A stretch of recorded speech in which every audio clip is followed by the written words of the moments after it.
Hal itu disampaikan oleh Andre Koskin selaku pensiunan kolonel dan pakar dari Asosiasi Ilmuwan Politik Militer.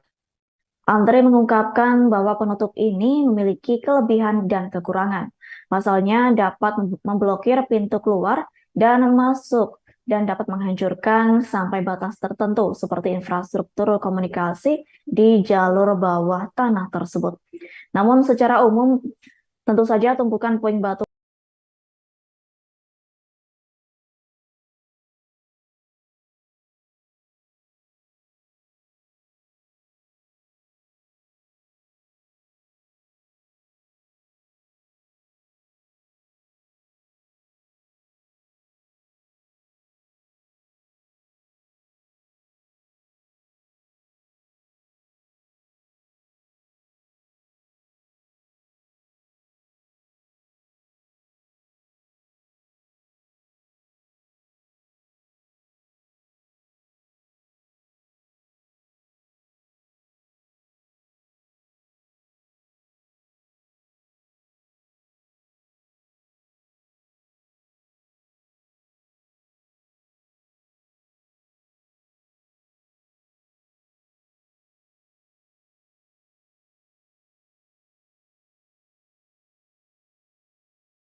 Waktu terakhir kan ini ada perdebatan sangat serius ya terkait dengan keberpihakan. Pak Jokowi mengundang ini sekali lagi dalam rangka untuk mencoba melakukan netralisasi suasana. Jadi bukan dalam konteks bahwa beliau netral, tidak. Soal masalah publik menafsirkan ini Pak Jokowi di tengah, kanannya Pak Ganjar, kirinya Pak Prabowo, dan depannya Pak Anies, apakah ini menunjukkan positioning politik ya tentu siapapun bisa menilai itu. Tribuners, program Tribun News on Focus kembali menjumpai Anda pada kesempatan hari ini bersama dengan saya Nila Irda. Kita masih membahas terkait dinamika politik di tanah air, yang mana kita tahu pagi tadi baru saja Presiden Joko Widodo bertemu dengan ketiga kandidat calon presiden yang nantinya akan berlaga dalam kontestasi Pilpres 2024. Apakah ini memang ada pertanda khusus atau apa makna dari pertemuan Presiden Jokowi dengan para kandidat ini? Hari ini saya sudah tersambung bersama dengan pakar politik sekaligus Dekan Visipol dari Universitas Gadjah Mada. Ada Pak Wawan Masudi yang sudah tersambung dalam sambungan Zoom bersama dengan saya. Pak Wawan, apa kabar? Terima kasih banyak sudah bergabung, Pak Wawan. Baik, Mbak Nila, terima kasih banyak sudah diundang. Baik, Bapak, saya mau langsung saja meminta komentar sebagai pengantar dari Pak Wawan melihat pertemuan tadi pagi Presiden Jokowi bersama dengan tiga kandidat di tengah dinamika politik yang mana belakangan ini kita tahu lumayan panas begitu ya, Bapak ya. Silakan sebagai pengantar, Pak Wawan. Kalau kita letakkan dalam konteks dinamika politik dalam 1 minggu terakhir, pertemuan Pak Presiden Jokowi dengan tiga calon presiden memang cukup menarik, Mbak. Mengapa? Karena dalam beberapa waktu terakhir, isu soal keberpihakan, isu soal preferensi politik Pak Presiden Jokowi kan memang menjadi pembahasan dan diskusi di berbagai media ya, di berbagai tempat ya. Nah, upaya untuk bertemu dengan tiga capres tadi saya kira merupakan bentuk upaya untuk yang diambil Pak Jokowi untuk melakukan semacam netralisasi isu. Jadi beliau ingin menetralkan isu soal keberpihakan dengan mengatakan bahwa saya bisa mengundang semua calon presiden untuk duduk bersama, makan siang, dan kemudian diskusi. Itu pesan ke publik. Kalau pesan ke elit, saya kira beliau juga ingin menyampaikan bahwa apapun konstelasi politik yang sedang berlangsung, Pak Jokowi tetap punya peran politik penting dalam konteks ini. Dengan otoritasnya selaku presiden bisa mengundang seluruh capres untuk kemudian duduk bersama, memberikan semacam simbol-simbol suasana yang adem, suasana yang damai, dan suasana yang bersifat dialogis. Itu Mbak kira-kira Baik, maknanya. artinya Pak Wawan melihat ini murni sebagai bentuk Presiden Joko Widodo ingin menunjukkan netralitas di tengah situasi politik yang belakangan ini sedang panas begitu, atau justru dari kacamata Pak Wawan ada hal lain juga yang sebenarnya ingin disampaikan oleh Presiden Joko Widodo melalui pertemuan ini begitu? Justru tidak murni, Mbak, menurut pendapat saya. Mengapa? Karena sekali lagi konteksnya dalam beberapa waktu terakhir kan ini ada perdebatan sangat serius ya terkait dengan keberpihakan, terkait dengan apa ya persoalan-persoalan yang berhubungan dengan khususnya pencawapresan dari Pak Gibran, Mbak ya. Nah, Betul. Pak Jokowi mengundang ini sekali lagi dalam rangka untuk mencoba melakukan netralisasi suasana. Jadi bukan dalam konteks bahwa beliau netral, tidak, tapi beliau ingin menetralkan dinamika, ingin menetralkan suasana, bahwa beliau tetap bisa duduk bersama dan mengundang para capres kayak gitu. Dan sekali lagi beliau ingin menunjukkan pesan kepada siapapun, khususnya pada elit politik, bahwa beliau tetap ada di sentrum kekuasaan, sentrum dari dinamika politik yang sedang berkembang ini. Tapi apapun itu, Mbak Nila, saya kira ini tetap membawa satu nuansa yang positif ya, nuansa positif, nuansa yang sejuk bahwa di tengah perdebatan, di tengah macam tukar menukar ini ya, perdebatan tukar menukar argumen di antara para elit politik, bahwa 3 capres yang nantinya akan menjadi calon-calon pemimpin kita masih bisa duduk bersama dan kemudian ada diskusi-diskusi yang dilakukan di antara mereka. Menjadi salah satu angin segar juga atau potret yang bisa kemudian menjawab statement banyak pihak terkait etika politik dari Presiden Joko Widodo juga ya, Pak Wawan, sekaligus bentuk bahwa netral Pak Presiden kemudian tidak condong ke salah satu kandidat saja. Pak Wawan juga melihat situasi ini sebenarnya ingin ditujukan secara langsung dan gamblang pada publik oleh Presiden Jokowi. Itu upaya yang dilakukan. Tapi bagaimanapun juga kan publik juga tetap bisa menilai secara kritis ya, bahwa pertemuan ini berlangsung setelah ada sikap-sikap dan bentuk-bentuk politik ya yang dianggap atau dipersepsikan oleh publik tidak netral ya. Ini kan sudah berlangsung situasinya. Nah, tetapi sekali lagi memang pertemuan ini kemudian bisa memberikan pesan yang berbeda ya, bahwa Pak Jokowi terlepas dari ya dalamnya hati, siapa yang tahu kan, kita nggak tahu ya Mbak. Betul Terlepas sekali. dari preferensi politik beliau, tetapi beliau masih membuka semacam ruang. Beliau masih membuka semacam kesempatan untuk berdialog dan berdiskusi dengan semua pihak, termasuk dengan para capres. Nah, dalam konteks itu saya kira apa yang ingin dihadirkan oleh Pak Presiden Jokowi ya cukup bagus ya. Tetapi jangan lupa ya bahwa pertemuan tersebut tidak menghapuskan, tidak menghilangkan akar masalah dari mengapa kita berdebat cukup keras dalam 1-2 minggu terakhir ya, di mana ada keputusan MK yang disinyalir banyak pihak tidak cukup objektif dan sekarang sedang dipersoalkan juga. Bahkan Majelis Kehormatan MK juga sudah dibentuk kan Mbak.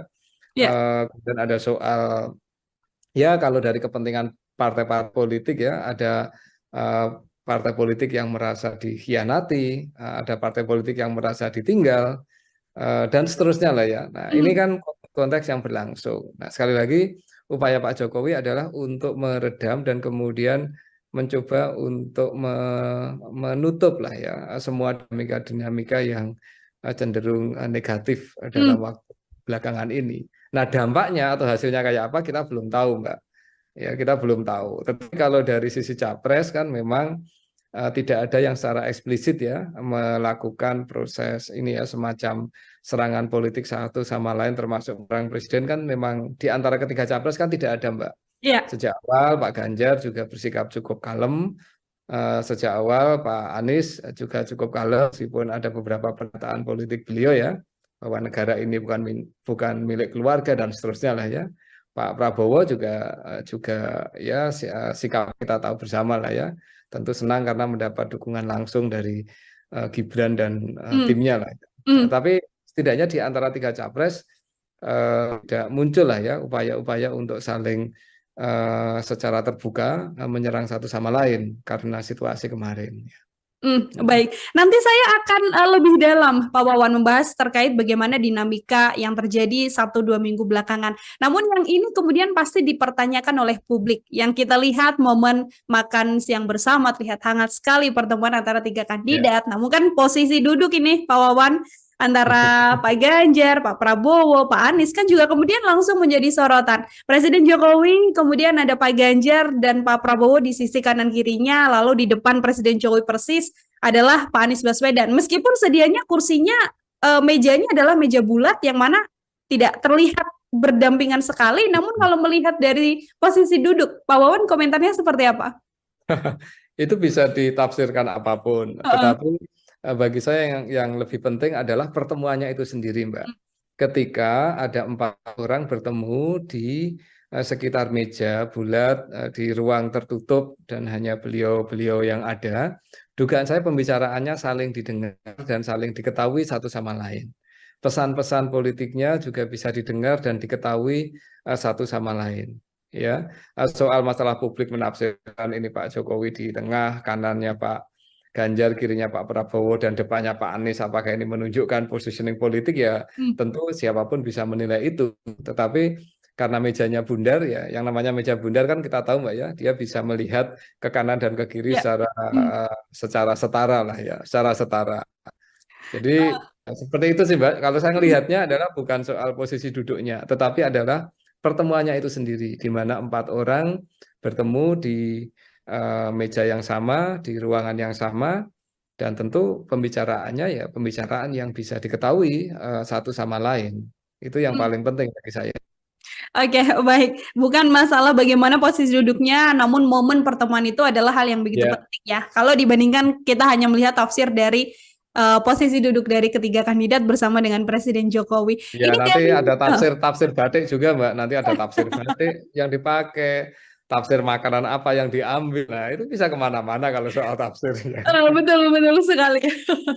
Pak Wawan, ini dalam doorstop yang tadi disampaikan juga dikatakan oleh Pak Ganjar, rencananya akan ada pertemuan juga antara cawapres, bacawa pres begitu kan, bersama dengan Wakil Presiden Pak Ma'ruf Amin di momen pertemuan ini. Apakah kalau Pak Wawan melihat ini juga bagian dari situasi untuk menetralkan kondisi dinamika politik di tanah air belakangan ini, atau ini adalah bagian dari pelengkap saja? Capresnya sudah bertemu presiden, ya cawapresnya bertemu dengan wakil presiden begitu. Dalam konteks masyarakat kita yang secara kultural dimensi patronase itu masih ada, Mbak Nila, pertemuan-pertemuan antar elit itu selalu akan menjadi apakah ini matters dalam posisi Pak Gibran sebagai putra presiden, sangat matters, dan dalam konteks kajian-kajian dinasti dan demokrasi yang muncul memang selalu seperti itu ya, bahwa keluarga dari elit yang sedang berkuasa bagaimanapun juga akan memiliki banyak privilege ya, karena soal networking yang tadi dimiliki, sumber daya yang dimiliki, ya maupun nama besar yang dimiliki. Dan mohon maaf, dalam konteks ini sebenarnya hanya berlaku untuk seorang Gibran, Mbak ya. Kebetulan saya cawapresnya kan Pak Mas Gibran ya, Pak Gibran ya. Ini ada banyak yang lain juga loh ya, bahwa kandidat DPR yang ayahnya adalah anggota DPR juga ada, calon anggota DPD yang keluarganya adalah anggota DPR, ketua partai juga ada, calon anggota DPR atau apapun lah ya yang ternyata memiliki hubungan kekerabatan sangat dekat dengan partai juga banyak. Poin saya Mbak, bahwa fenomena Pak Gibran ini, masuknya Pak Gibran dalam kontestasi Cawapres ini merupakan sebuah penanda saja, penanda atas sebuah struktur politik ya, masyarakat kita yang mana keluarga itu bisa memainkan peran kunci, dan banyak sekali yang kemudian memanfaatkan itu. Jadi kalau saya membaca sih, ini persoalannya bukan soal politik dinasti atau politik keluarganya, tetapi ada momentum yang memang kemarin tidak tepat ya, ada momentum yang pas, ada semangat untuk melakukan ekstensi kekuasaan yang luar biasa, dan bahkan kemudian banyak pihak menilai secara negatif apa yang diputuskan MK. Kan ada proses yang kemudian melahirkan tadi ya Mbak, perdebatan-perdebatan dan penilaian negatif dari berbagai kalangan. Jadi lebih di situ sih Mbak kalau saya. Baik, terkait bagaimana memang dinamika ini berjalan, awalnya isu dinasti politik, kemudian berlanjut soal Mahkamah Konstitusi, yang kemudian membuat situasi hadirnya Gibran menjadi kandidat cawapres ini juga semakin menjadi panas begitu ya, Pak Wawan ya, di tengah kontestasi ini. Kalau kita melihat hadirnya Gibran kan artinya tidak lepas untuk kemudian dikatakan bahwa nantinya Presiden Jokowi akan bisa netral. Tadi Pak Wawan mengatakan tanda-tandanya sudah banyak sekali kecondongan dukungan dan lain sebagainya. Hanya dengan mempertemukan 3 baca pres di istana makan siang bersama Presiden Jokowi, cukup tidak sih Pak Wawan untuk kemudian bisa menjaga netralitas dari seorang presiden dalam kontestasi ini? Yang harus netral dalam konteks elektoral itu memang bukan politisi, Mbak, tetapi para pemegang otoritas publik ya. Nah, dalam konteks ini mari kita lihat siapa sih pemilik otoritas publik di negeri ini. Ya, jelas presiden, wapres, menteri, bagaimanapun juga memegang otoritas publik, sumber daya publik yang cukup besar. Karena itu, bagaimanapun juga netralitas di antara beliau-beliau pemegang otoritas publik tertinggi menjadi sangat penting. Yang lain, siapa pemegang otoritas publik? Mungkin aparat keamanan, ya. TNI, kepolisian, dan semuanya lah yang terkait dengan itu. Ini kan juga pemegang otoritas publik ya.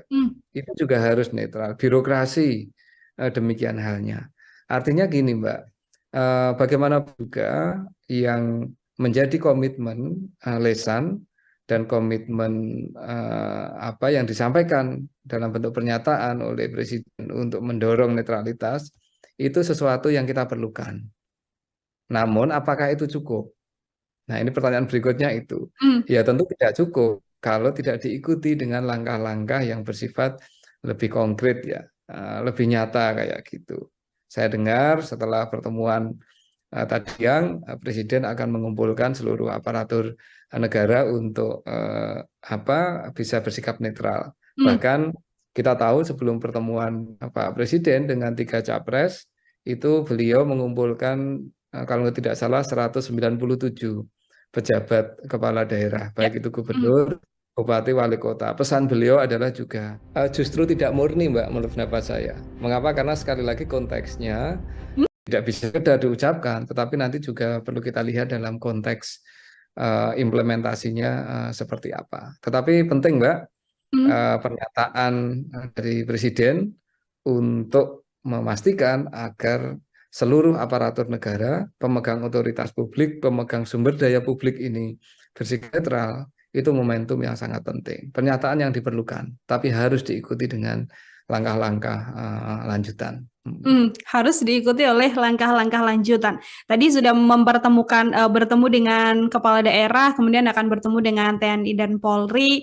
Ini kalau dari Presiden kan memang kalau kita lihat Pak Wawan kan sudah beberapa kali mengatakan ya kita mendukung semuanya begitu. Kita mendukung semuanya. Artinya kalau publik masih menganggap bahwa Presiden tidak netral karena sang putra ikut dalam kontestasi, kemudian diiringi banyak insiden atau banyak kejadian dukungan-dukungan dari relawan Jokowi dan lain sebagainya, itu sudah bukan menjadi kapasitas lagi Presiden Joko Widodo untuk kemudian masih terus harus mengatakan saya netral, saya tidak condong ke salah satu pihak begitu.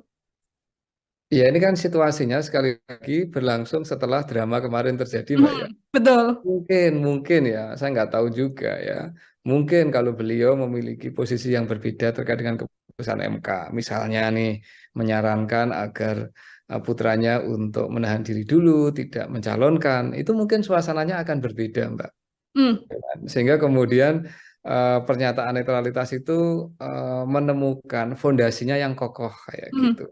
Nah saat ini kan sayangnya ini sudah jelas nih ya bahwa keluarga terdekat Presiden menjadi salah satu calon. Meskipun kita masih menunggu proses verifikasi dan penetapan kan Mbak, tapi kan jelas ini salah satu keluarga Presiden menjadi bakal calon wakil Presiden ya. Dan kemudian pernyataan netralitas baru sekarang dikeluarkan. Sekali lagi itu tetap penting dan diperlukan. Tetapi kalau saya ingin melihat ini dalam konteks yang juga sudah berlangsung, Mbak. Sehingga ya nantinya ini publik akan sama-sama menguji seberapa kuat ini nanti ya, baik seluruh aparatur negara yang tadi saya sebutkan itu kemudian bisa benar-benar menunjukkan posisinya untuk tidak berpihak, melakukan tindakan-tindakan yang mungkin cenderung akan menguntungkan satu atau dua calon ya. Nah ini yang kita belum tahu. Tapi sekali lagi komitmen itu penting, pernyataan, statement itu penting, karena itu yang nanti akan dipegang oleh publik kan Mbak. Tetapi sekali lagi statement ini muncul setelah ada proses yang kemarin cukup menyita perhatian dan cukup menyita pikiran kita bersama, Mbak Nila. Oke, tadi ketidakmurnian yang sempat disampaikan Pak Wawan di awal ya, untuk kemudian hadirnya adalah setelah drama panjang yang terjadi dan mempertemukan baca pres untuk mengatakan bahwa kita harus netral, pesannya adalah netralitas untuk menjaga demokrasi di 2024. Terakhir dari saya sekaligus menjadi closing statement dari Pak Wawan juga. Drama banyak sekali yang kemudian muncul yang bisa mengubah cara pandang publik begitu terkait Presiden Joko Widodo, termasuk juga terkait seluruh kandidat yang ada pun partai politik yang terlibat di dalamnya, Pak Wawan. Pak Wawan melihat situasi ini, kemudian seperti apa? Apakah drama ini besar kemudian manfaatnya untuk dinikmati oleh publik atau sedianya berjalan lurus saja untuk menuju kontestasi 2024, Pak Wawan? Yang pasti publik sekarang jauh lebih memiliki kepastian siapa akan menjadi calon presiden dan calon wakil presiden. Nah, publik kemudian tentu akan memberikan penilaian, Mbak. Ya, proses yang kemarin terjadi juga akan di memori publik. Kemudian publik mulai bisa melihat dan menimbang ini ya. Di antara tiga pasangan ini siapa yang paling unggul dan paling sesuai preferensinya dengan publik. Karena kita tahu masing-masing calon presiden maupun cawapres memiliki track record-nya, Mbak. Dan track record itu tidak bisa dihapus. Iya kan? Yang menjadi gubernur, ya menjadi gubernur, track record-nya seperti itu. Yang latar belakangnya dulu di militer, ya seperti itu.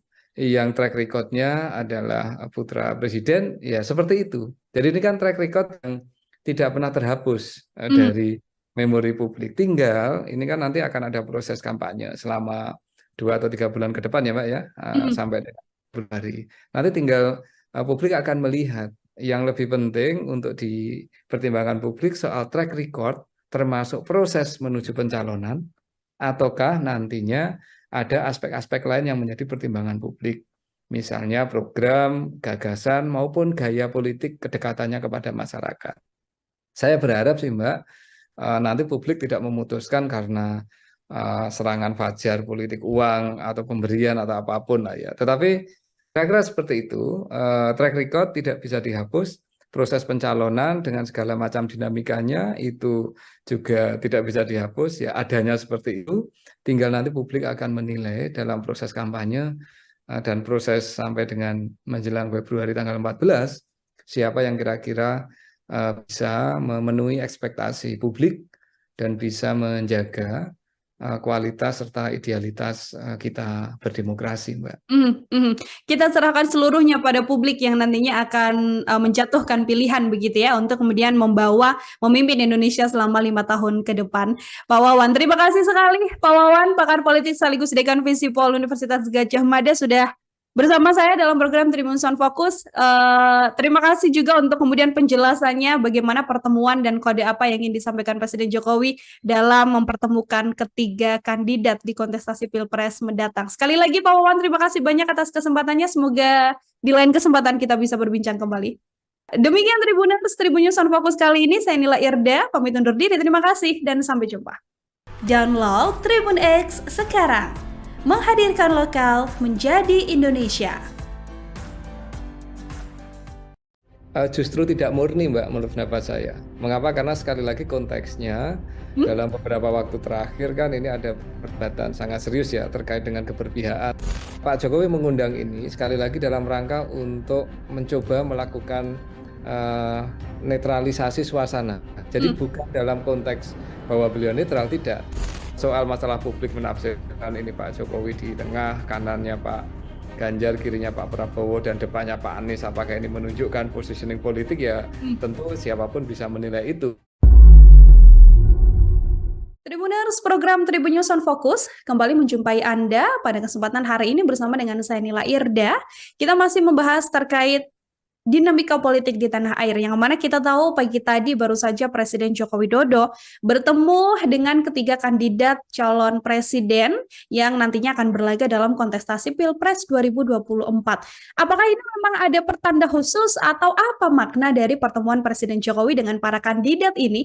Hari ini saya sudah tersambung bersama dengan pakar politik sekaligus Dekan Visipol dari Universitas Gadjah Mada. Ada Pak Wawan Masudi yang sudah tersambung dalam sambungan Zoom bersama dengan saya. Pak Wawan, apa kabar? Terima kasih banyak sudah bergabung, Pak Wawan. Baik, Mbak Nila, terima kasih banyak sudah diundang. Baik, Bapak, saya mau langsung saja meminta komentar sebagai pengantar dari Pak Wawan melihat pertemuan tadi pagi Presiden Jokowi bersama dengan tiga kandidat di tengah dinamika politik yang mana belakangan ini kita tahu lumayan panas begitu ya, Bapak ya. Silakan sebagai pengantar, Pak Wawan. Kalau kita letakkan dalam konteks dinamika politik dalam 1 minggu terakhir, pertemuan Pak Presiden Jokowi dengan 3 calon presiden memang cukup menarik, Mbak. Mengapa? Karena dalam beberapa waktu terakhir, isu soal keberpihakan, isu soal preferensi politik Pak Presiden Jokowi kan memang menjadi pembahasan dan diskusi di berbagai media ya, di berbagai tempat ya. Nah, upaya untuk bertemu dengan 3 capres tadi saya kira merupakan bentuk upaya untuk yang diambil Pak Jokowi untuk melakukan semacam netralisasi isu. Jadi beliau ingin menetralkan isu soal keberpihakan dengan mengatakan bahwa saya bisa mengundang semua calon presiden untuk duduk bersama, makan siang, dan kemudian diskusi. Itu pesan ke publik. Kalau pesan ke elit, saya kira beliau juga ingin menyampaikan bahwa apapun konstelasi politik yang sedang berlangsung, Pak Jokowi tetap punya peran politik penting dalam konteks ini. Dengan otoritasnya selaku presiden bisa mengundang seluruh capres untuk kemudian duduk bersama, memberikan semacam simbol-simbol suasana yang adem, suasana yang damai, dan suasana yang bersifat dialogis. Itu Mbak kira-kira Baik, maknanya. artinya Pak Wawan melihat ini murni sebagai bentuk Presiden Joko Widodo ingin menunjukkan netralitas di tengah situasi politik yang belakangan ini sedang panas begitu, atau justru dari kacamata Pak Wawan ada hal lain juga yang sebenarnya ingin disampaikan oleh Presiden Joko Widodo melalui pertemuan ini begitu? Justru tidak murni, Mbak, menurut pendapat saya. Mengapa? Karena sekali lagi konteksnya dalam beberapa waktu terakhir kan ini ada perdebatan sangat serius ya terkait dengan keberpihakan, terkait dengan persoalan-persoalan yang berhubungan dengan khususnya pencawapresan dari Pak Gibran, Mbak ya. Nah, Betul. Pak Jokowi mengundang ini sekali lagi dalam rangka untuk mencoba melakukan netralisasi suasana. Jadi bukan dalam konteks bahwa beliau netral, tidak, tapi beliau ingin menetralkan dinamika, ingin menetralkan suasana, bahwa beliau tetap bisa duduk bersama dan mengundang para capres kayak gitu. Dan sekali lagi beliau ingin menunjukkan pesan kepada siapapun, khususnya pada elit politik, bahwa beliau tetap ada di sentrum kekuasaan, sentrum dari dinamika politik yang sedang berkembang ini. Tapi apapun itu, Mbak Nila, saya kira ini tetap membawa satu nuansa yang positif ya, nuansa positif, nuansa yang sejuk, bahwa di tengah perdebatan, di tengah macam tukar menukar perdebatan tukar menukar argumen di antara para elit politik, bahwa 3 capres yang nantinya akan menjadi calon-calon pemimpin kita masih bisa duduk bersama, dan kemudian ada diskusi-diskusi yang dilakukan di antara mereka.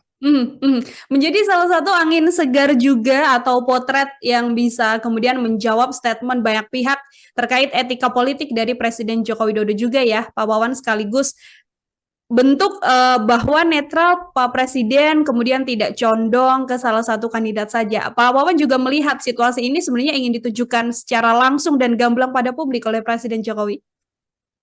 Itu upaya yang dilakukan. Tapi bagaimanapun juga kan publik juga tetap bisa menilai secara kritis ya, bahwa pertemuan ini berlangsung setelah ada sikap-sikap dan bentuk-bentuk politik ya yang dianggap atau dipersepsikan oleh publik tidak netral ya. Ini kan sudah berlangsung situasinya.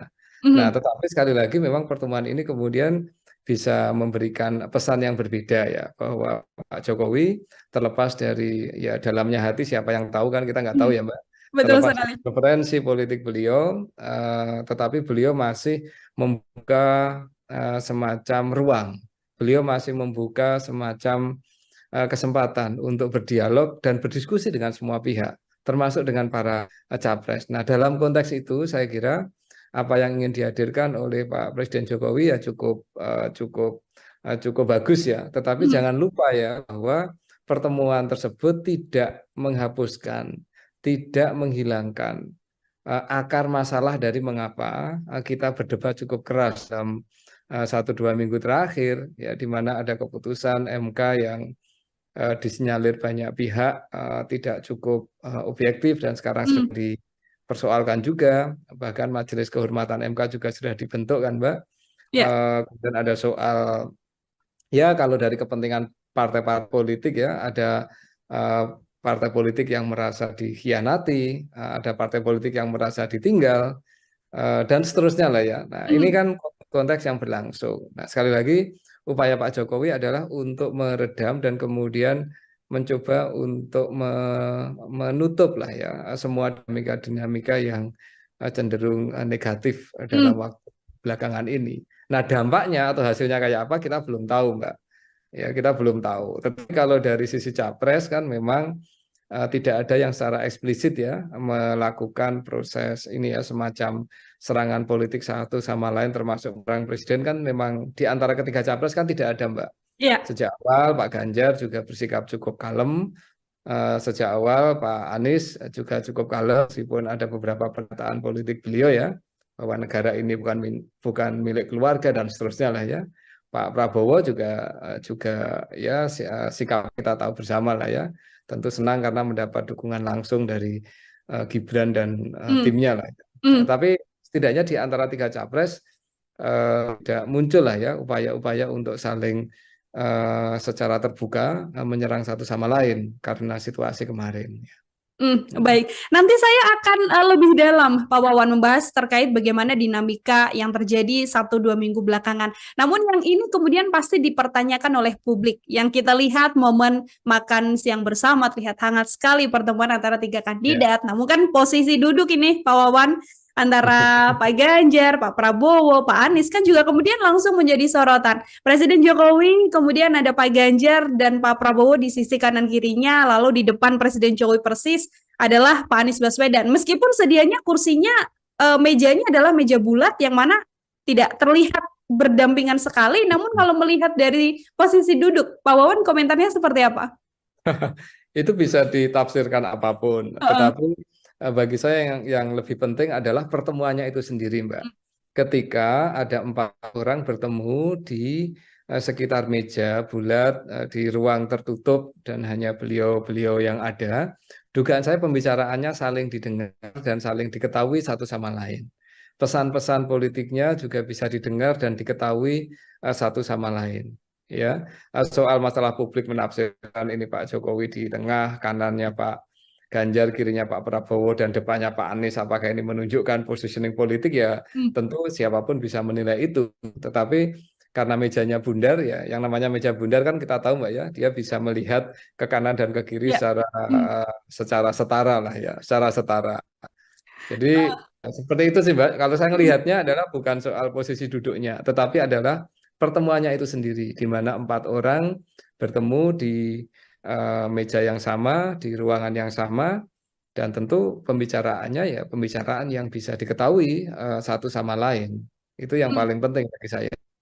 Oke, baik. Bukan masalah bagaimana posisi duduknya, namun momen pertemuan itu adalah hal yang begitu penting ya. Kalau dibandingkan kita hanya melihat tafsir dari posisi duduk dari ketiga kandidat bersama dengan Presiden Jokowi. Ya, nanti ada tafsir batik juga Mbak. Nanti ada tafsir batik yang dipakai.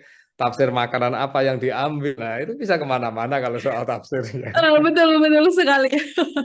Pak Wawan, ini dalam doorstop yang tadi disampaikan juga dikatakan oleh Pak Ganjar, rencananya akan ada pertemuan juga antara cawapres, bacawa pres begitu kan, bersama dengan Wakil Presiden Pak Ma'ruf Amin di momen pertemuan ini. Apakah kalau Pak Wawan melihat ini juga bagian dari situasi untuk menetralkan kondisi dinamika politik di tanah air belakangan ini, atau ini adalah bagian dari pelengkap saja? Capresnya sudah bertemu presiden, ya cawapresnya bertemu dengan wakil presiden begitu. Dalam konteks masyarakat kita yang secara kultural dimensi patronase itu masih ada, Mbak Nila. Pertemuan-pertemuan antar elit itu selalu akan menjadi berita positif. Mengapa? Apa yang berkembang di elit, apa yang berlangsung di elit itu akan bisa tertransfer ke bawah sebagai bentuk atau upaya untuk membangun suasana kontestasi politik yang cenderung bersifat damai dan cenderung adem kayak gitu. Nah, karena itu seandainya nanti ada pertemuan lebih lanjut misalnya antara Pak Wapres, Pak Ma'ruf Amin dengan para cawapres, ini tentu juga akan membawa hal yang positif karena setidaknya 3 cawapres akan bisa saling bertemu dan saling berdiskusi. Ini kan kultur diskusi dan dialog ini, Mbak, yang paling penting bagi saya. Pun hanya nanti seandainya Pak Presiden misalnya terlepas dari apapun saat ini proses political groupingnya itu mengundang seluruh partai politik untuk bertemu, itu juga akan menjadi satu pesan simbolik yang cukup kuat ya. Bahwa pertemuan ini penting, tetapi harus dipahami pertemuan tidak berarti kemudian membuat semua political groupingnya tiba-tiba menjadi cair dan jadi satu, tidak juga. Kan wajar yang namanya pemilu itu isinya kontestasi dan isinya pembawaan politik. Yang paling penting adalah bagaimana kontestasi itu tidak berubah menjadi konflik yang terbuka, tidak berubah menjadi hal yang misalnya tidak kita inginkan, kekerasan dan seterusnya lah ya. Nah, ini pertemuan-pertemuan antar elit pentingnya saya kira di situ ya, bahwa kita bisa meminta para elit politik kita lewat pertemuan-pertemuan tersebut untuk setidaknya memiliki komitmen ya, bahwa persaingan politik satu hal, tetapi menjaga situasi masyarakat yang kondusif, kemudian membawa kontestasi politik ke arah sesuatu yang lebih mencerdaskan kita semua, program yang muncul, rencana yang muncul, kemudian gagasan yang muncul, itu saya kira akan pelan-pelan bisa mendorong agar kualitas demokrasi kita menjadi semakin bagus, Mbak Nila. Suguhan dan pembelajaran demokrasi dan pergerakan atau etika politik juga memang menentukan begitu ya Pak Wawan ya, menjadi salah satu penentu nantinya berjalannya kontestasi Pilpres ini. Tadi Pak Wawan sempat menyinggung soal bagaimana netralitas lalu kecondongan dukungan oleh Presiden Jokowi di kondisi yang kita tahu sang putra begitu Mas Gibran yang kemudian menjadi cawapres dan juga berpasangannya adalah dengan Pak Prabowo Subianto begitu. Ini sudah lepas dari PDI Perjuangan lalu bersama dengan Prabowo Subianto. Saya mau meminta komentar Pak Wawan terlebih dahulu melihat bagaimana situasi dan sikap dari putra Presiden Joko Widodo ini dalam kontestasi Pilpres. Ya, bagaimanapun juga Pak Gibran ini harus diakui sebagai anggota keluarga elit politik terpenting di negara ini, Mbak. Pak Gibran bagaimanapun juga adalah putra seorang presiden. Itu yang kita harus paham ya. Artinya apa? Sebagai putra seorang presiden tentu banyak privilege yang selama ini dimiliki beliau, baik sebagai wali kota maupun sebagai pribadi ya. Privilege ini tidak berarti penyimpangan ya, Mbak ya. Privilege artinya adalah keistimewaan yang memang dari sisi undang-undang mungkin dimiliki atau bahkan mungkin dari sisi networking politik, Mbak. Politik ini kan bukan hanya soal orang ada di posisi mana, tetapi ini kan juga soal networking yang dimiliki, jejaring sosial yang dimiliki, jejaring modal, jejaring kekuasaan yang dimiliki. Tentu Pak Jokowi kan sebagai presiden yang hampir 10 tahun, sudah 9 tahun ya Mbak, memiliki semua jejaring itu. Dan ketika putranya kemudian maju sebagai cawapres, ya sangat mungkin sebagian dari jejaring itu, bahkan sebagian besar dari jejaring itu kemudian akan mengikuti Pak Gibran.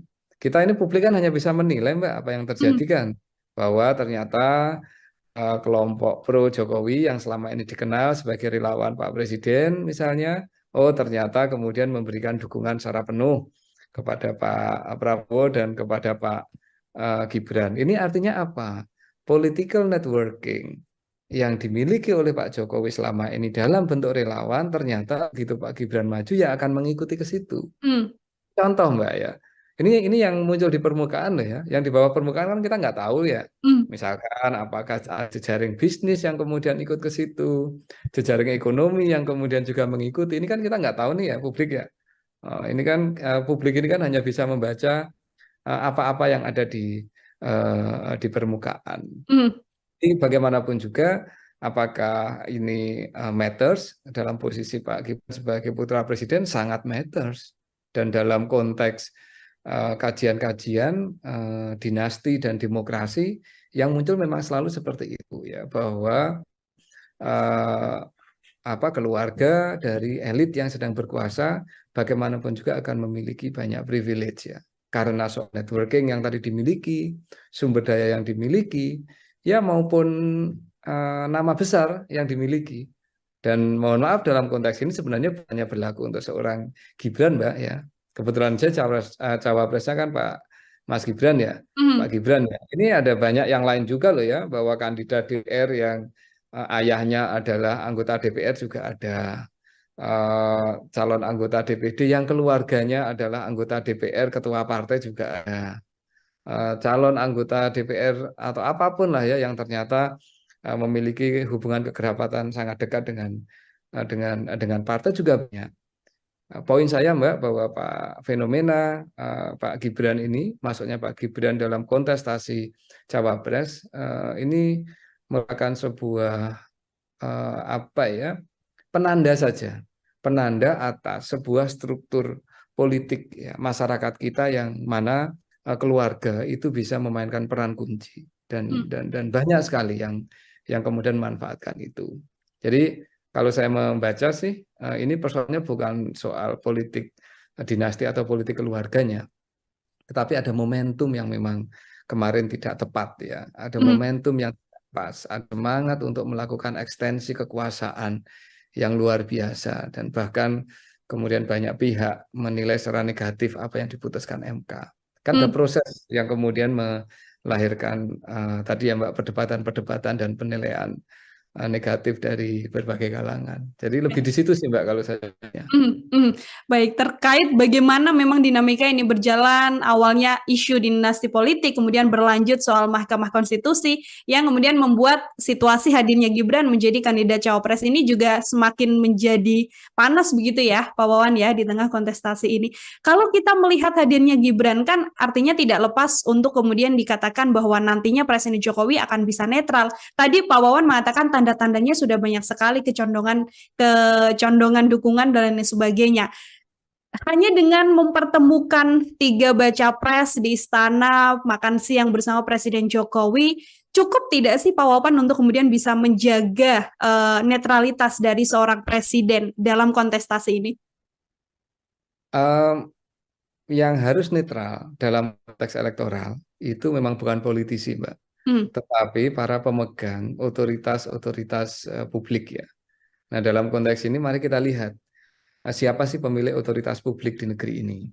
Ya jelas presiden, wapres, menteri, bagaimanapun juga memegang otoritas publik, sumber daya publik yang cukup besar. Karena itu bagaimanapun juga netralitas di antara beliau-beliau pemegang otoritas publik tertinggi menjadi sangat penting. Yang lain siapa pemegang otoritas publik? Mungkin aparat keamanan ya. TNI, kepolisian, dan semuanya lah yang terkait dengan itu. Ini kan juga pemegang otoritas publik ya. Itu juga harus netral. Birokrasi demikian halnya. Artinya gini Mbak, bagaimana juga yang menjadi komitmen lisan dan komitmen yang disampaikan dalam bentuk pernyataan oleh Presiden untuk mendorong netralitas, itu sesuatu yang kita perlukan. Namun apakah itu cukup? Nah ini pertanyaan berikutnya itu. Ya tentu tidak cukup kalau tidak diikuti dengan langkah-langkah yang bersifat lebih konkret ya, lebih nyata kayak gitu. saya dengar setelah pertemuan tadi siang, Presiden akan mengumpulkan seluruh aparatur negara untuk bisa bersikap netral. Bahkan kita tahu sebelum pertemuan Pak Presiden dengan 3 capres, itu beliau mengumpulkan kalau tidak salah 197 pejabat kepala daerah, baik itu gubernur, bupati, wali kota. Pesan beliau adalah juga menjaga netralitas, tidak ke sana sini. Nah, pesan-pesan ini tetap penting, Mbak. Tetapi ya memang harus diikuti nantinya dengan bentuk-bentuk tindakan yang nyata kayak gitu ya, bahwa netralitas memang tidak bisa sekedar diucapkan, tetapi nanti juga perlu kita lihat dalam konteks implementasinya seperti apa. Tetapi penting, Mbak, pernyataan dari Presiden untuk memastikan agar seluruh aparatur negara, pemegang otoritas publik, pemegang sumber daya publik ini bersikap netral, itu momentum yang sangat penting. Pernyataan yang diperlukan, tapi harus diikuti dengan langkah-langkah lanjutan. Harus diikuti oleh langkah-langkah lanjutan. Tadi sudah bertemu dengan kepala daerah, kemudian akan bertemu dengan TNI dan Polri. Ini kalau dari Presiden kan memang kalau kita lihat Pak Wawan kan sudah beberapa kali mengatakan ya kita mendukung semuanya begitu. Kita mendukung semuanya. Artinya kalau publik masih menganggap bahwa Presiden tidak netral karena sang putra ikut dalam kontestasi, kemudian diiringi banyak insiden atau banyak kejadian dukungan-dukungan dari relawan Jokowi dan lain sebagainya, itu sudah bukan menjadi kapasitas lagi Presiden Joko Widodo untuk kemudian masih terus harus mengatakan saya netral, saya tidak condong ke salah satu pihak begitu. Ya, ini kan situasinya sekali lagi berlangsung setelah drama kemarin terjadi, Mbak ya. Betul. Mungkin ya, saya nggak tahu juga ya. Mungkin kalau beliau memiliki posisi yang berbeda terkait dengan keputusan MK, misalnya nih menyarankan agar putranya untuk menahan diri dulu, tidak mencalonkan, itu mungkin suasananya akan berbeda, Mbak. Sehingga kemudian pernyataan netralitas itu menemukan fondasinya yang kokoh kayak gitu. Nah, saat ini kan sayangnya ini sudah jelas nih ya, bahwa keluarga terdekat Presiden menjadi salah satu calon. Meskipun kita masih menunggu proses verifikasi dan penetapan kan, Mbak. Tapi kan jelas ini salah satu keluarga Presiden menjadi bakal calon wakil Presiden ya. Dan kemudian pernyataan netralitas baru sekarang dikeluarkan. Sekali lagi, itu tetap penting dan diperlukan. Tetapi kalau saya ingin melihat ini dalam konteks yang juga sudah berlangsung, Mbak. Sehingga ya nantinya ini publik akan sama-sama menguji seberapa kuat ini nanti ya, baik seluruh aparatur negara yang tadi saya sebutkan itu kemudian bisa benar-benar menunjukkan posisinya untuk tidak berpihak, melakukan tindakan-tindakan yang mungkin cenderung akan menguntungkan satu atau dua calon ya. Nah, ini yang kita belum tahu. Tapi sekali lagi komitmen itu penting, pernyataan, statement itu penting, karena itu yang nanti akan dipegang oleh publik kan, Mbak. Tetapi sekali lagi statement ini muncul setelah ada proses yang kemarin cukup menyita perhatian dan cukup menyita pikiran kita bersama, Mbak Nila. Oke, tadi ketidakmurnian yang sempat disampaikan Pak Wawan di awal ya, untuk kemudian hadirnya adalah setelah drama panjang yang terjadi dan mempertemukan baca pres untuk mengatakan bahwa kita harus netral, pesannya adalah netralitas untuk menjaga demokrasi di 2024. Terakhir dari saya sekaligus menjadi closing statement dari Pak Wawan juga. Drama banyak sekali yang kemudian muncul yang bisa mengubah cara pandang publik begitu terkait Presiden Joko Widodo, termasuk juga terkait seluruh kandidat yang ada pun partai politik yang terlibat di dalamnya Pak Wawan. Pak Wawan melihat situasi ini, kemudian seperti apa? Apakah drama ini besar kemudian manfaatnya untuk dinikmati oleh publik atau sedianya berjalan lurus saja untuk menuju kontestasi 2024, Pak Wawan? Yang pasti publik sekarang jauh lebih memiliki kepastian siapa akan menjadi calon presiden dan calon wakil presiden. Nah, publik kemudian tentu akan memberikan penilaian, Mbak. Ya, proses yang kemarin terjadi juga akan di memori publik. Kemudian publik mulai bisa melihat dan menimbang ini ya. Di antara 3 pasangan ini siapa yang paling unggul dan paling sesuai preferensinya dengan publik. Karena kita tahu masing-masing calon presiden maupun cawapres memiliki track record-nya, Mbak. Dan track record itu tidak bisa dihapus, ya kan? Yang menjadi gubernur ya menjadi gubernur, track record-nya seperti itu. Yang latar belakangnya dulu di militer ya seperti itu. Yang track record-nya adalah putra presiden ya seperti itu. Jadi ini kan track record yang tidak pernah terhapus dari memori publik. Tinggal ini kan nanti akan ada proses kampanye selama 2 atau 3 bulan ke depan ya Mbak ya, sampai Februari. Nanti tinggal publik akan melihat. Yang lebih penting untuk dipertimbangkan publik soal track record termasuk proses menuju pencalonan, ataukah nantinya ada aspek-aspek lain yang menjadi pertimbangan publik. Misalnya program, gagasan, maupun gaya politik kedekatannya kepada masyarakat. Saya berharap sih Mbak, nanti publik tidak memutuskan karena serangan fajar politik uang atau pemberian atau apapun lah ya. Tetapi kira-kira seperti itu, track record tidak bisa dihapus, proses pencalonan dengan segala macam dinamikanya itu juga tidak bisa dihapus, ya adanya seperti itu, tinggal nanti publik akan menilai dalam proses kampanye dan proses sampai dengan menjelang Februari tanggal 14, siapa yang kira-kira bisa memenuhi ekspektasi publik dan bisa menjaga kualitas serta idealitas kita berdemokrasi, Mbak. Kita serahkan seluruhnya pada publik yang nantinya akan menjatuhkan pilihan begitu ya untuk kemudian memimpin Indonesia selama 5 tahun ke depan. Pak Wawan, terima kasih sekali Pak Wawan, pakar politik sekaligus Dekan Visipol Universitas Gadjah Mada sudah bersama saya dalam program Tribun Sound Focus. Terima kasih juga untuk kemudian penjelasannya bagaimana pertemuan dan kode apa yang ingin disampaikan Presiden Jokowi dalam mempertemukan ketiga kandidat di kontestasi Pilpres mendatang. Sekali lagi Pak Wawan, terima kasih banyak atas kesempatannya. Semoga di lain kesempatan kita bisa berbincang kembali. Demikian Tribuners, Tribun Sound Focus kali ini. Saya Nila Irda, pamit undur diri. Terima kasih dan sampai jumpa. Download Tribun X sekarang. Menghadirkan lokal menjadi Indonesia.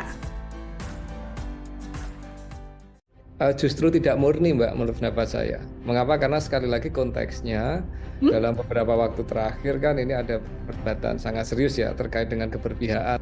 Pak Jokowi mengundang ini sekali lagi dalam rangka untuk mencoba melakukan netralisasi suasana. Jadi bukan dalam konteks bahwa beliau netral, tidak. Soal masalah publik menafsirkan ini Pak Jokowi di tengah, kanannya Pak Ganjar, kirinya Pak Prabowo, dan depannya Pak Anies, apakah ini menunjukkan positioning politik ya tentu siapapun bisa menilai itu. Tribuners, program Tribun News on Focus kembali menjumpai Anda pada kesempatan hari ini bersama dengan saya Nila Irda. Kita masih membahas terkait dinamika politik di tanah air, yang mana kita tahu pagi tadi baru saja Presiden Joko Widodo bertemu dengan ketiga kandidat calon presiden yang nantinya akan berlaga dalam kontestasi Pilpres 2024. Apakah ini memang ada pertanda khusus atau apa makna dari pertemuan Presiden Jokowi dengan para kandidat ini? Hari ini saya sudah tersambung bersama dengan pakar politik sekaligus Dekan Visipol dari Universitas Gadjah Mada. Ada Pak Wawan Masudi yang sudah tersambung dalam sambungan Zoom bersama dengan saya. Pak Wawan, apa kabar? Terima kasih banyak sudah bergabung, Pak Wawan. Baik, Mbak Nila, terima kasih banyak sudah diundang.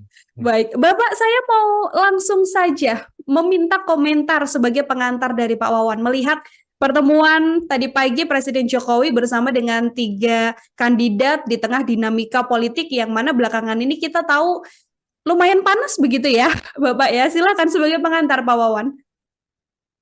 Kalau kita letakkan dalam konteks dinamika politik dalam 1 minggu terakhir, pertemuan Pak Presiden Jokowi dengan 3 calon presiden memang cukup menarik, Mbak.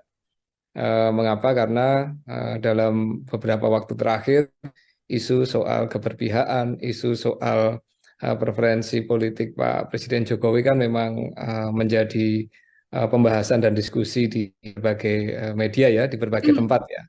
Nah, upaya untuk bertemu dengan 3 capres tadi saya kira merupakan bentuk upaya untuk yang diambil Pak Jokowi untuk melakukan semacam netralisasi isu. Jadi beliau ingin menetralkan isu soal keberpihakan dengan mengatakan bahwa saya bisa mengundang semua calon presiden untuk duduk bersama, makan siang, dan kemudian diskusi. Itu pesan ke publik.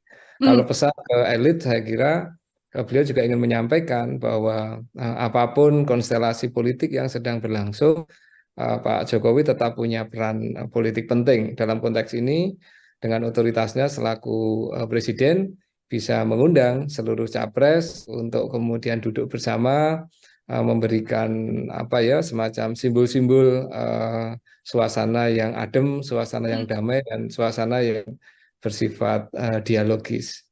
Itu Mbak kira-kira Baik, maknanya. artinya Pak Wawan melihat ini murni sebagai bentuk Presiden Joko Widodo ingin menunjukkan netralitas di tengah situasi politik yang belakangan ini sedang panas begitu, atau justru dari kacamata Pak Wawan ada hal lain juga yang sebenarnya ingin disampaikan oleh Presiden Joko Widodo melalui pertemuan ini begitu?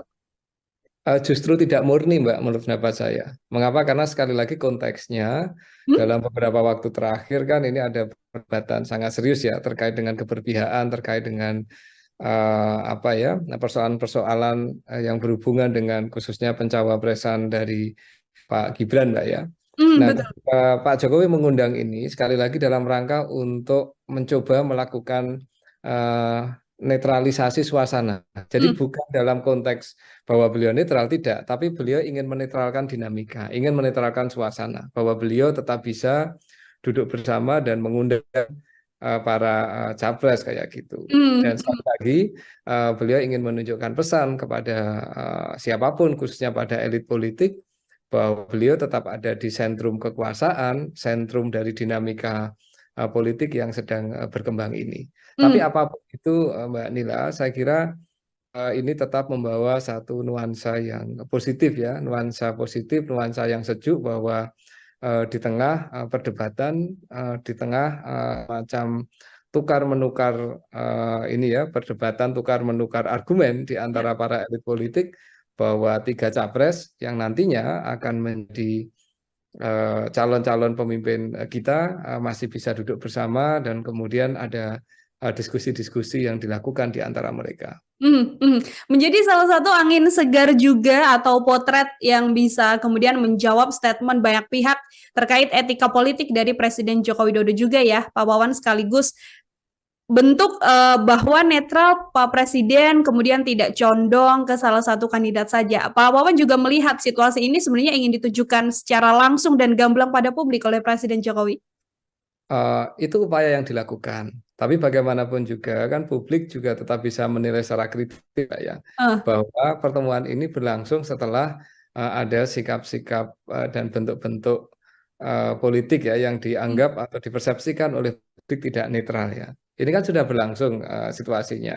Nah, tetapi sekali lagi memang pertemuan ini kemudian bisa memberikan pesan yang berbeda ya bahwa Pak Jokowi terlepas dari ya dalamnya hati siapa yang tahu kan kita nggak tahu ya Mbak. Betul Terlepas sekali. dari preferensi politik beliau, tetapi beliau masih membuka semacam ruang. Beliau masih membuka semacam kesempatan untuk berdialog dan berdiskusi dengan semua pihak, termasuk dengan para capres. Nah, dalam konteks itu saya kira apa yang ingin dihadirkan oleh Pak Presiden Jokowi ya cukup bagus ya. Tetapi jangan lupa ya bahwa pertemuan tersebut tidak menghapuskan, tidak menghilangkan akar masalah dari mengapa kita berdebat cukup keras dalam 1-2 minggu terakhir ya, di mana ada keputusan MK yang disinyalir banyak pihak tidak cukup objektif dan sekarang sedang dipersoalkan juga, bahkan Majelis Kehormatan MK juga sudah dibentuk kan Mbak. Kemudian ada soal ya kalau dari kepentingan partai-partai politik ya ada partai politik yang merasa dikhianati, ada partai politik yang merasa ditinggal dan seterusnya lah ya. Nah, ini kan konteks yang berlangsung. Nah, sekali lagi upaya Pak Jokowi adalah untuk meredam dan kemudian mencoba untuk menutup lah ya semua dinamika yang cenderung negatif dalam waktu belakangan ini. Nah, dampaknya atau hasilnya kayak apa kita belum tahu, Mbak. Ya, kita belum tahu. Tetapi kalau dari sisi capres kan memang tidak ada yang secara eksplisit ya melakukan proses ini ya semacam serangan politik satu sama lain termasuk orang presiden kan memang di antara ketiga capres kan tidak ada Mbak. Sejak awal Pak Ganjar juga bersikap cukup kalem sejak awal Pak Anies juga cukup kalem, meskipun ada beberapa pernyataan politik beliau ya, bahwa negara ini bukan milik keluarga dan seterusnya lah ya.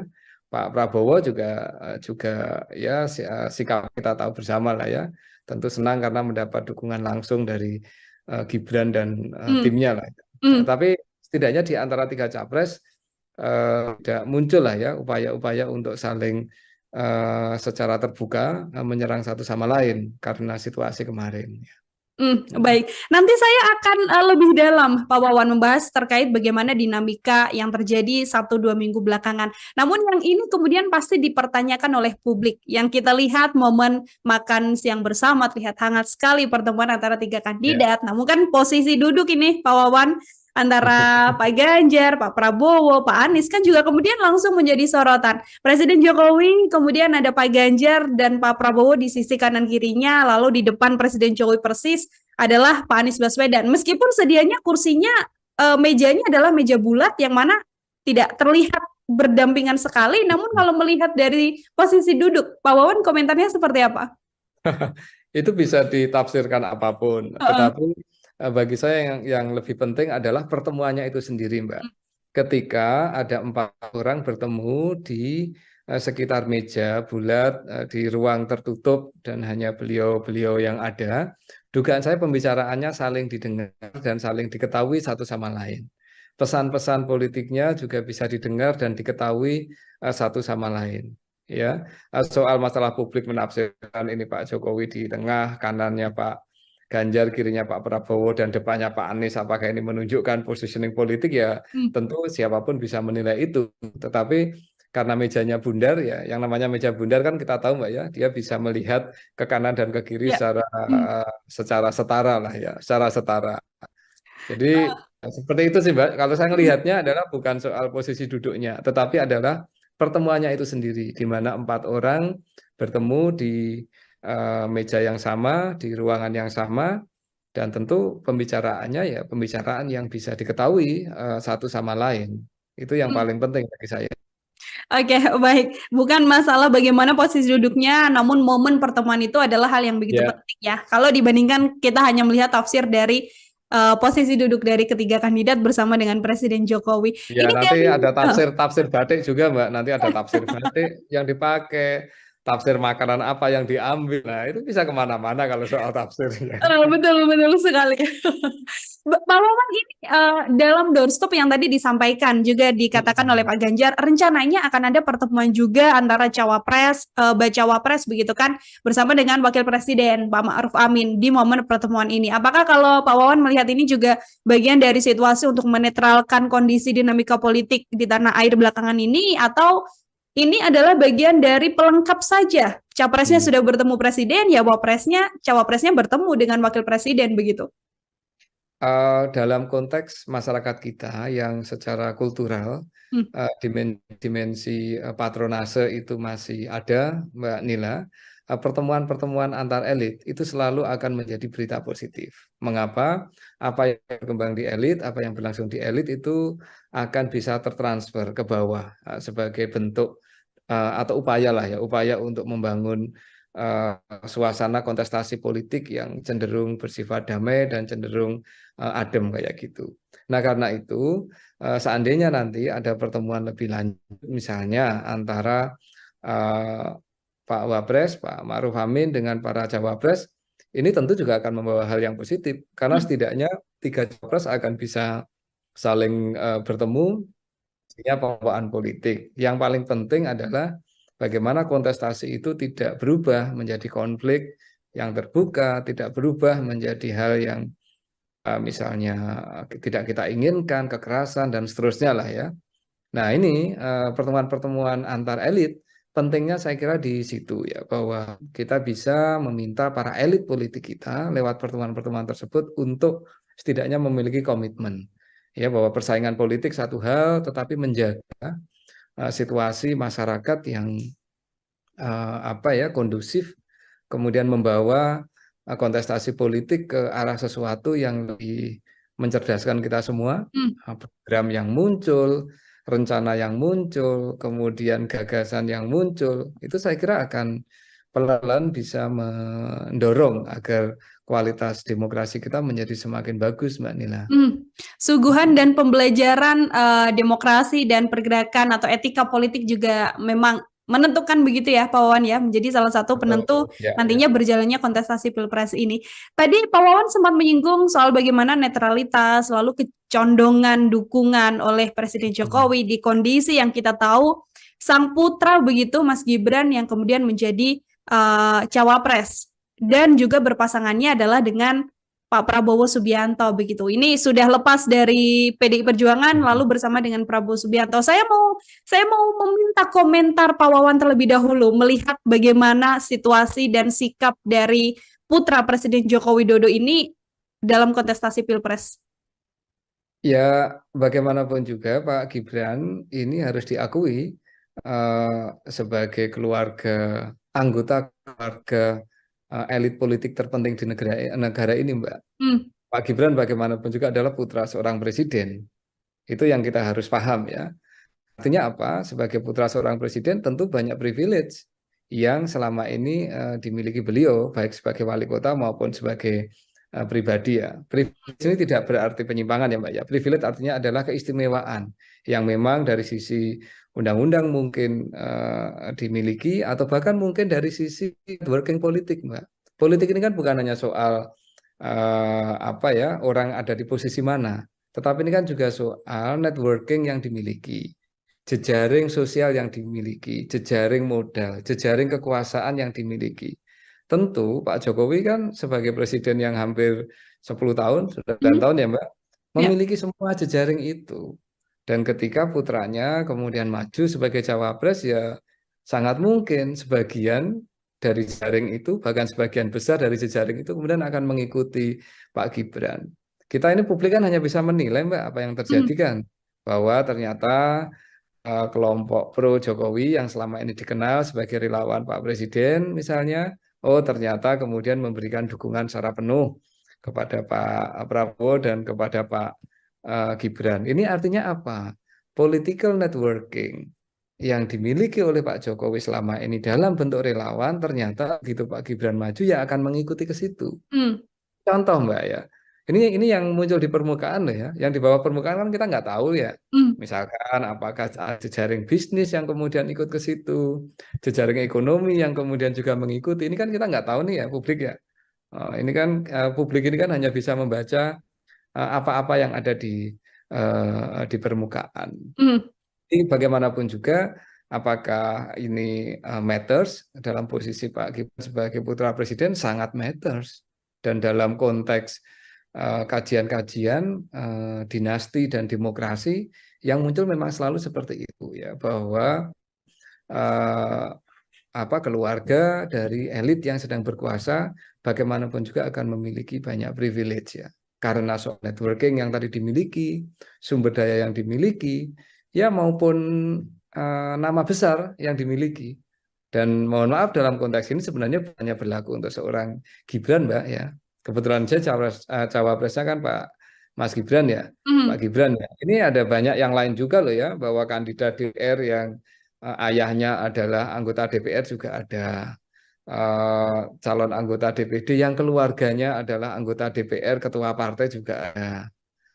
Calon anggota DPR atau apapun lah ya yang ternyata memiliki hubungan kekerabatan sangat dekat dengan partai juga banyak. Poin saya Mbak bahwa fenomena Pak Gibran ini, masuknya Pak Gibran dalam kontestasi cawapres ini merupakan sebuah penanda saja, penanda atas sebuah struktur politik ya, masyarakat kita yang mana keluarga itu bisa memainkan peran kunci dan banyak sekali yang kemudian memanfaatkan itu. Jadi kalau saya membaca sih ini persoalannya bukan soal politik dinasti atau politik keluarganya, tetapi ada momentum yang memang kemarin tidak tepat ya, ada momentum yang pas, ada semangat untuk melakukan ekstensi kekuasaan yang luar biasa dan bahkan kemudian banyak pihak menilai secara negatif apa yang diputuskan MK. Kan ada proses yang kemudian melahirkan tadi ya Mbak perdebatan-perdebatan dan penilaian negatif dari berbagai kalangan. Jadi lebih di situ sih Mbak kalau saya. Baik, terkait bagaimana memang dinamika ini berjalan, awalnya isu dinasti politik, kemudian berlanjut soal Mahkamah Konstitusi, yang kemudian membuat situasi hadirnya Gibran menjadi kandidat cawapres ini juga semakin menjadi panas begitu ya, Pak Wawan ya, di tengah kontestasi ini. Kalau kita melihat hadirnya Gibran kan artinya tidak lepas untuk kemudian dikatakan bahwa nantinya Presiden Jokowi akan bisa netral. Tadi Pak Wawan mengatakan tanda-tandanya sudah banyak sekali kecondongan dukungan dan lain sebagainya. Hanya dengan mempertemukan 3 baca pres di istana, makan siang bersama Presiden Jokowi, cukup tidak sih Pak Wawan untuk kemudian bisa menjaga netralitas dari seorang presiden dalam kontestasi ini? Yang harus netral dalam konteks elektoral itu memang bukan politisi, Mbak, tetapi para pemegang otoritas publik ya.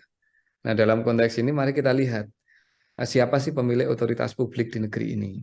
Ya, jelas presiden, wapres, menteri, bagaimanapun juga memegang otoritas publik, sumber daya publik yang cukup besar. Karena itu, bagaimanapun juga netralitas di antara beliau-beliau pemegang otoritas publik tertinggi menjadi sangat penting. Yang lain, siapa pemegang otoritas publik? Mungkin aparat keamanan, ya, TNI, kepolisian, dan semuanya lah yang terkait dengan itu. Ini kan juga pemegang otoritas publik ya. Itu juga harus netral. Birokrasi demikian halnya. Artinya gini Mbak, bagaimana juga yang menjadi komitmen lisan dan komitmen apa yang disampaikan dalam bentuk pernyataan oleh Presiden untuk mendorong netralitas itu sesuatu yang kita perlukan. Namun apakah itu cukup? Nah, ini pertanyaan berikutnya itu. Ya tentu tidak cukup kalau tidak diikuti dengan langkah-langkah yang bersifat lebih konkret ya, lebih nyata kayak gitu.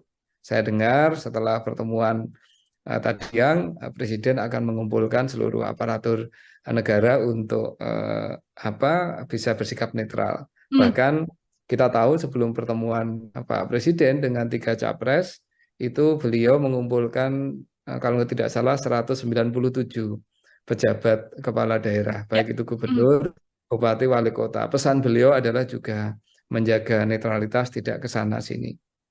Nah, pesan-pesan ini tetap penting, Mbak. Tetapi ya memang harus diikuti nantinya dengan bentuk-bentuk tindakan yang nyata kayak gitu ya, bahwa netralitas memang tidak bisa sekedar diucapkan, tetapi nanti juga perlu kita lihat dalam konteks implementasinya seperti apa. Tetapi penting Mbak, pernyataan dari Presiden untuk memastikan agar seluruh aparatur negara, pemegang otoritas publik, pemegang sumber daya publik ini bersikap netral, itu momentum yang sangat penting. Pernyataan yang diperlukan, tapi harus diikuti dengan langkah-langkah lanjutan.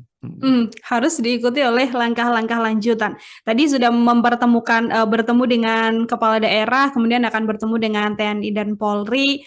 Ini kalau dari Presiden kan memang kalau kita lihat Pak Wawan kan sudah beberapa kali mengatakan ya kita mendukung semuanya begitu. Kita mendukung semuanya. Artinya kalau publik masih menganggap bahwa Presiden tidak netral karena sang putra ikut dalam kontestasi, kemudian diiringi banyak insiden atau banyak kejadian dukungan-dukungan dari relawan Jokowi dan lain sebagainya, itu sudah bukan menjadi kapasitas lagi Presiden Joko Widodo untuk kemudian masih terus harus mengatakan saya netral, saya tidak condong ke salah satu pihak begitu. Ya, ini kan situasinya sekali lagi berlangsung setelah drama kemarin terjadi, Mbak ya. Betul. Mungkin ya, saya nggak tahu juga ya. Mungkin kalau beliau memiliki posisi yang berbeda terkait dengan keputusan MK, misalnya nih menyarankan agar putranya untuk menahan diri dulu, tidak mencalonkan, itu mungkin suasananya akan berbeda, Mbak. Sehingga kemudian pernyataan netralitas itu menemukan fondasinya yang kokoh kayak gitu.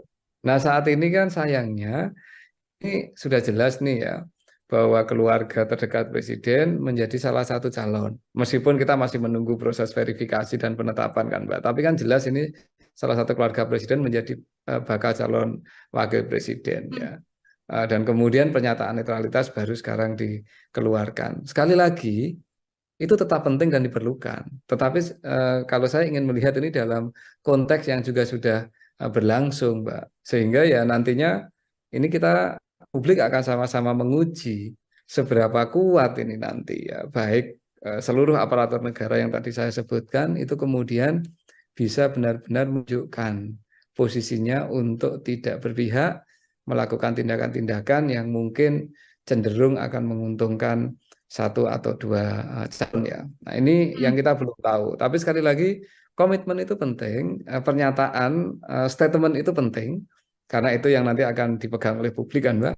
Tetapi sekali lagi statement ini muncul setelah ada proses yang kemarin cukup menyita perhatian dan cukup menyita pikiran kita bersama, Mbak Nila. Oke, tadi ketidakmurnian yang sempat disampaikan Pak Wawan di awal ya, untuk kemudian hadirnya adalah setelah drama panjang yang terjadi dan mempertemukan baca pres untuk mengatakan bahwa kita harus netral, pesannya adalah netralitas untuk menjaga demokrasi di 2024. Terakhir dari saya sekaligus menjadi closing statement dari Pak Wawan juga. Drama banyak sekali yang kemudian muncul yang bisa mengubah cara pandang publik begitu terkait Presiden Joko Widodo, termasuk juga terkait seluruh kandidat yang ada pun partai politik yang terlibat di dalamnya, Pak Wawan.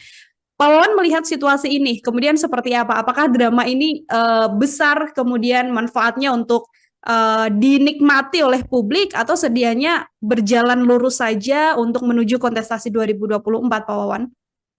Yang pasti publik sekarang jauh lebih memiliki kepastian siapa akan menjadi calon presiden dan calon wakil presiden. Nah, publik kemudian tentu akan memberikan penilaian, Mbak. Ya, proses yang kemarin terjadi juga akan ada di memori publik. Kemudian publik mulai bisa melihat dan menimbang ini ya.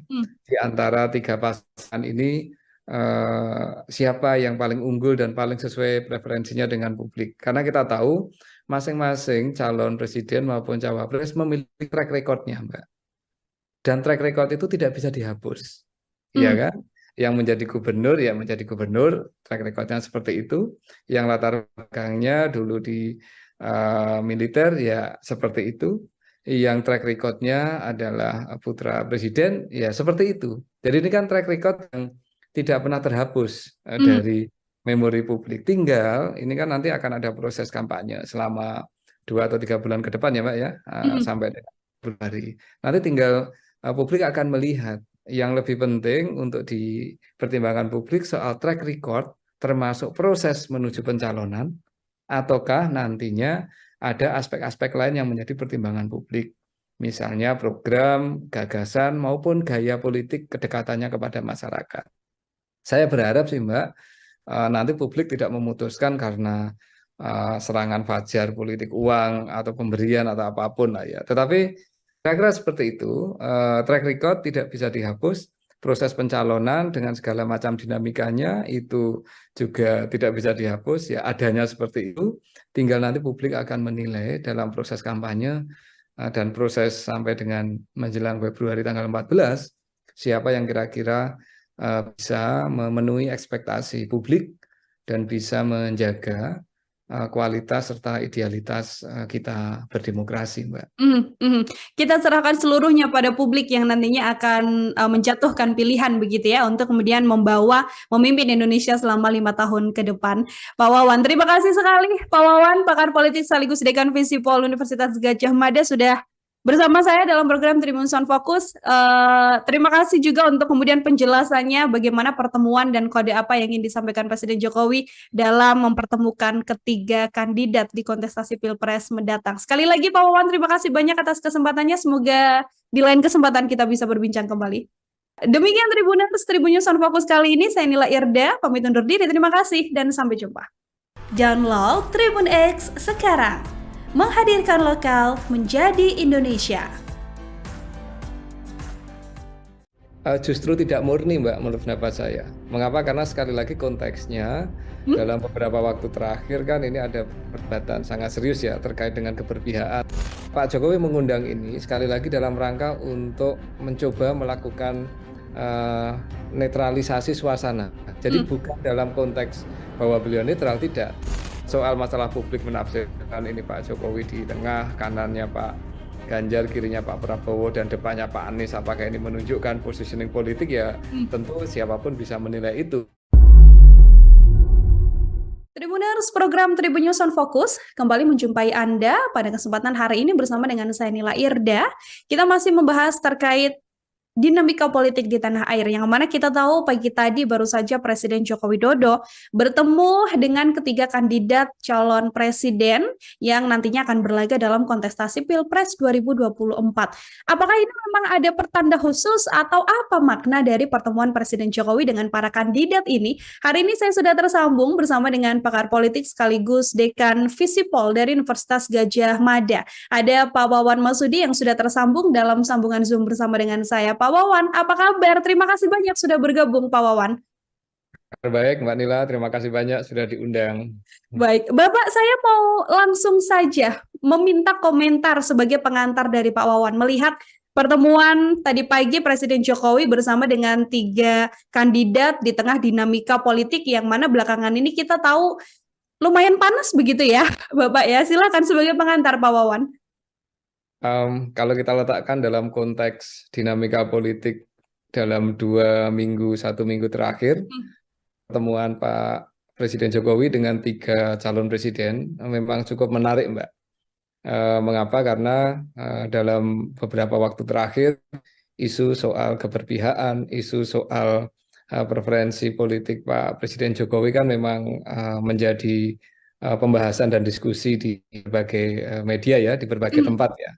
Nah, upaya untuk bertemu dengan 3 capres tadi saya kira merupakan bentuk upaya untuk yang diambil Pak Jokowi untuk melakukan semacam netralisasi isu. Jadi beliau ingin menetralkan isu soal keberpihakan dengan mengatakan bahwa saya bisa mengundang semua calon presiden untuk duduk bersama, makan siang, dan kemudian diskusi. Itu pesan ke publik.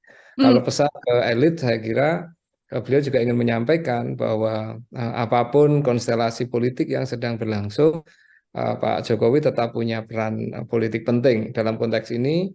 Dengan otoritasnya selaku presiden bisa mengundang seluruh capres untuk kemudian duduk bersama, memberikan semacam simbol-simbol suasana yang adem, suasana yang damai, dan suasana yang bersifat dialogis. Itu Mbak kira-kira Baik, maknanya. artinya Pak Wawan melihat ini murni sebagai bentuk Presiden Joko Widodo ingin menunjukkan netralitas di tengah situasi politik yang belakangan ini sedang panas begitu, atau justru dari kacamata Pak Wawan ada hal lain juga yang sebenarnya ingin disampaikan oleh Presiden Joko Widodo melalui pertemuan ini begitu?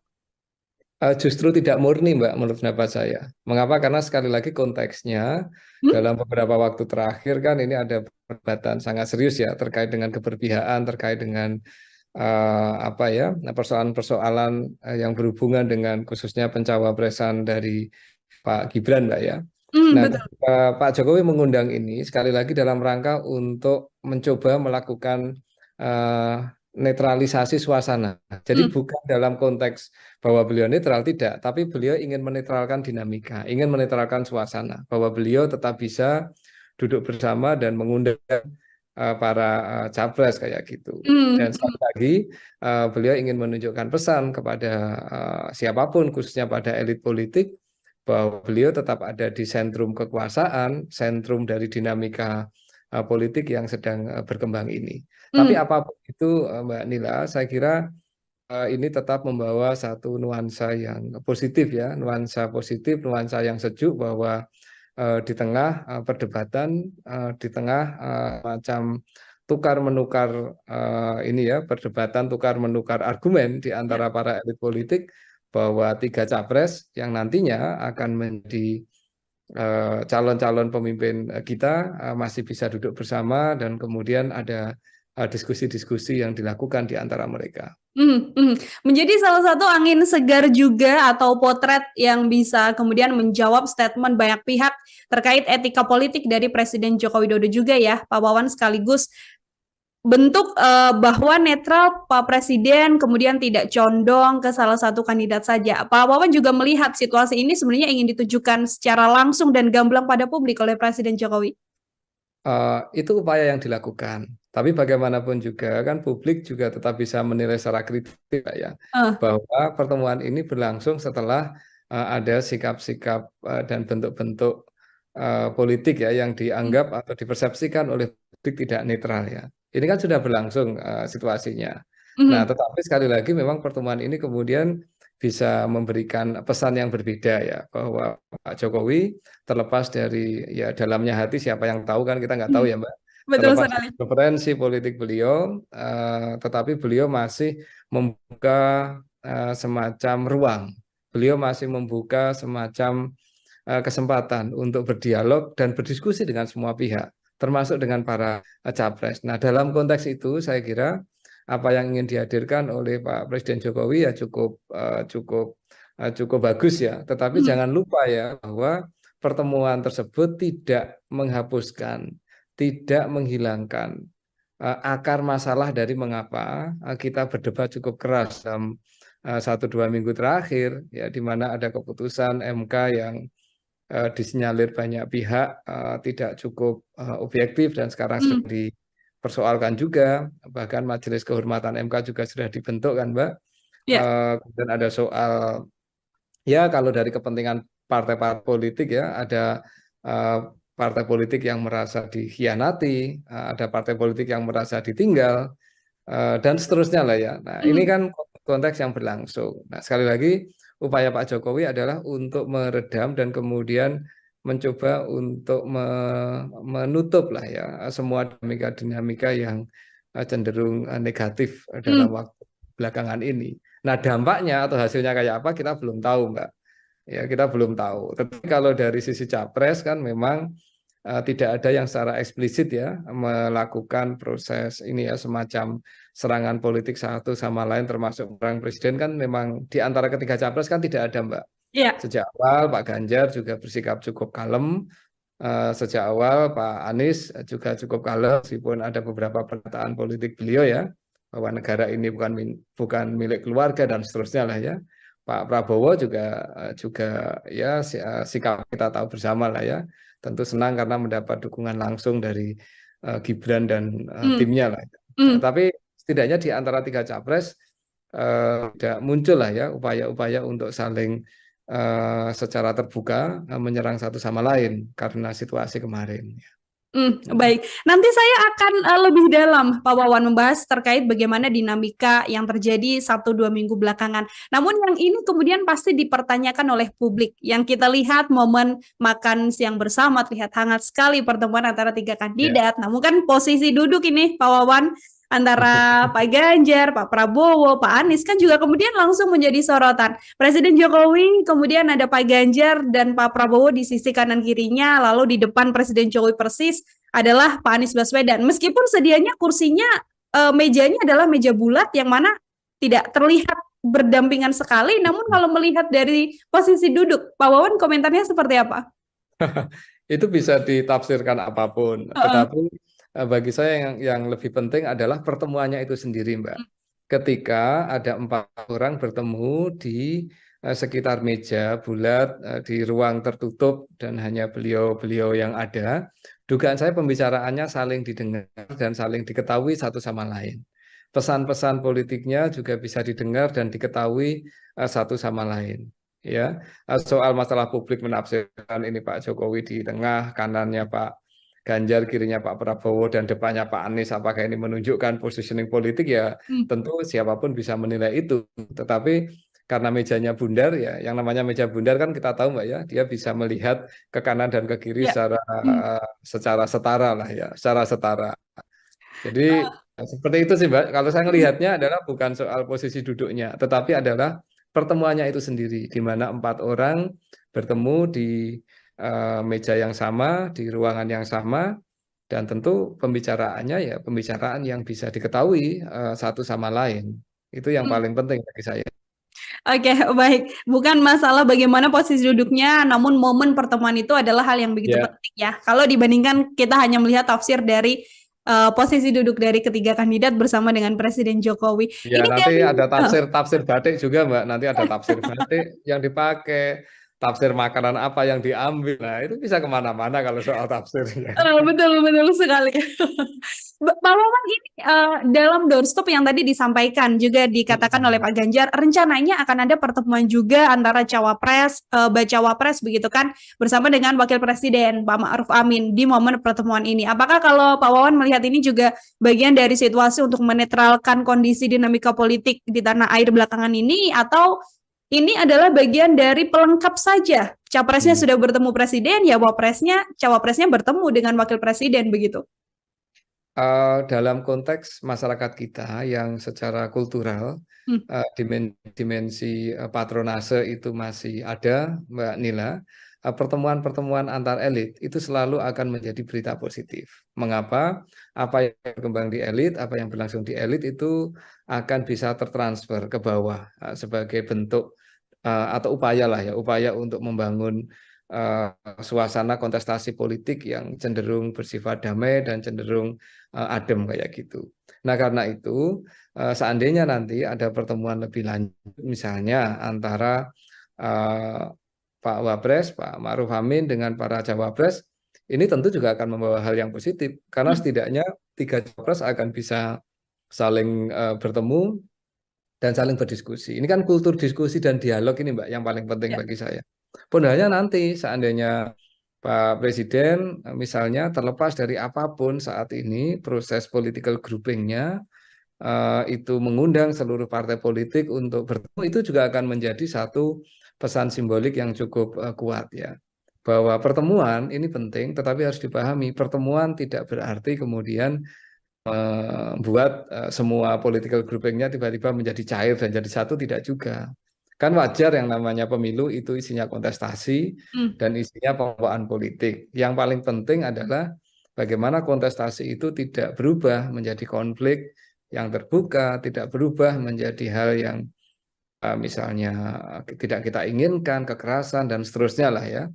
Nah, ini pertemuan-pertemuan antar elit pentingnya saya kira di situ ya, bahwa kita bisa meminta para elit politik kita lewat pertemuan-pertemuan tersebut untuk setidaknya memiliki komitmen ya, bahwa persaingan politik satu hal, tetapi menjaga situasi masyarakat yang kondusif, kemudian membawa kontestasi politik ke arah sesuatu yang lebih mencerdaskan kita semua, program yang muncul, rencana yang muncul, kemudian gagasan yang muncul, itu saya kira akan pelan-pelan bisa mendorong agar kualitas demokrasi kita menjadi semakin bagus, Mbak Nila.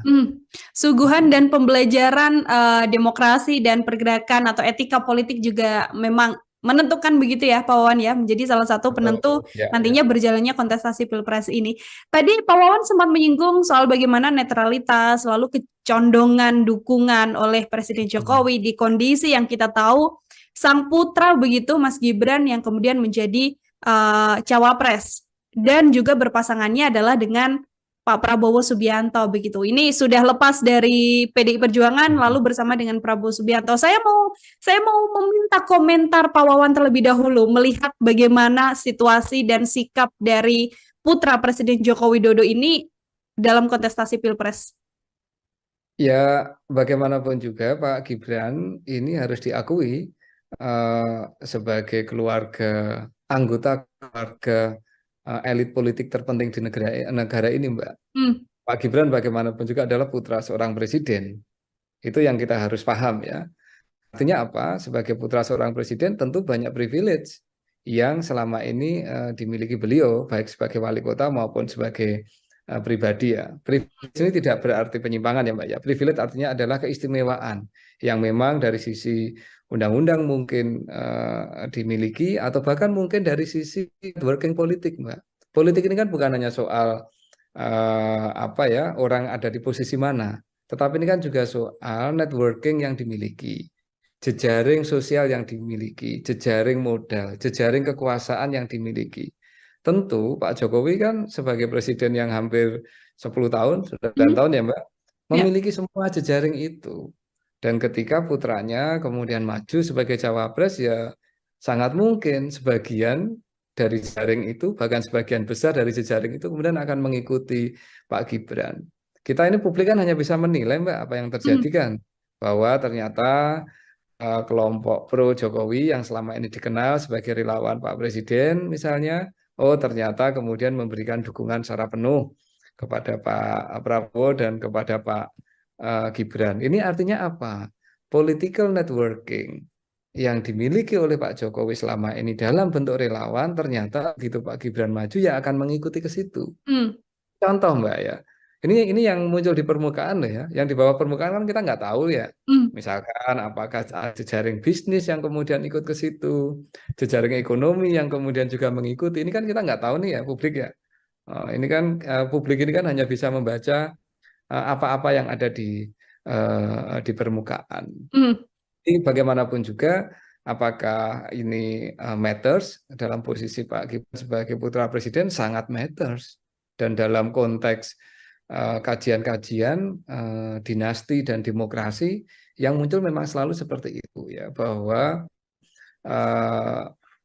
keluarga dari elit yang sedang berkuasa bagaimanapun juga akan memiliki banyak privilege ya, karena soal networking yang tadi dimiliki, sumber daya yang dimiliki ya, maupun nama besar yang dimiliki. Dan mohon maaf dalam konteks ini sebenarnya hanya berlaku untuk seorang Gibran Mbak ya. Kebetulan saya cawapresnya kan Pak Mas Gibran ya, Pak Gibran ya. Ini ada banyak yang lain juga loh ya, bahwa kandidat DPR yang ayahnya adalah anggota DPR juga ada, calon anggota DPD yang keluarganya adalah anggota DPR, ketua partai juga ada, calon anggota DPR atau apapun lah ya yang ternyata memiliki hubungan kekerabatan sangat dekat dengan partai juga banyak. Poin saya Mbak, bahwa fenomena Pak Gibran ini, masuknya Pak Gibran dalam kontestasi Cawapres ini merupakan sebuah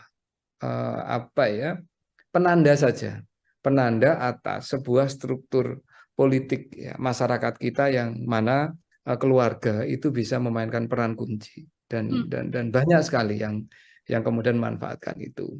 Jadi kalau saya membaca sih, ini persoalannya bukan soal politik dinasti atau politik keluarganya, tetapi ada momentum yang memang kemarin tidak tepat ya, ada momentum yang pas, ada semangat untuk melakukan ekstensi kekuasaan yang luar biasa, dan bahkan kemudian banyak pihak menilai secara negatif apa yang diputuskan MK. Kan ada proses yang kemudian melahirkan tadi ya Mbak, perdebatan-perdebatan dan penilaian negatif dari berbagai kalangan. Jadi lebih di situ sih Mbak kalau saya. Baik, terkait bagaimana memang dinamika ini berjalan, awalnya isu dinasti politik, kemudian berlanjut soal Mahkamah Konstitusi, yang kemudian membuat situasi hadirnya Gibran menjadi kandidat cawapres ini juga semakin menjadi panas begitu ya, Pak Wawan ya, di tengah kontestasi ini. Kalau kita melihat hadirnya Gibran kan artinya tidak lepas untuk kemudian dikatakan bahwa nantinya Presiden Jokowi akan bisa netral. Tadi Pak Wawan mengatakan tanda-tandanya sudah banyak sekali kecondongan dukungan dan lain sebagainya. Hanya dengan mempertemukan 3 baca pres di istana, makan siang bersama Presiden Jokowi, cukup tidak sih Pak Wawan untuk kemudian bisa menjaga netralitas dari seorang presiden dalam kontestasi ini? Yang harus netral dalam konteks elektoral itu memang bukan politisi Mbak, tetapi para pemegang otoritas publik ya.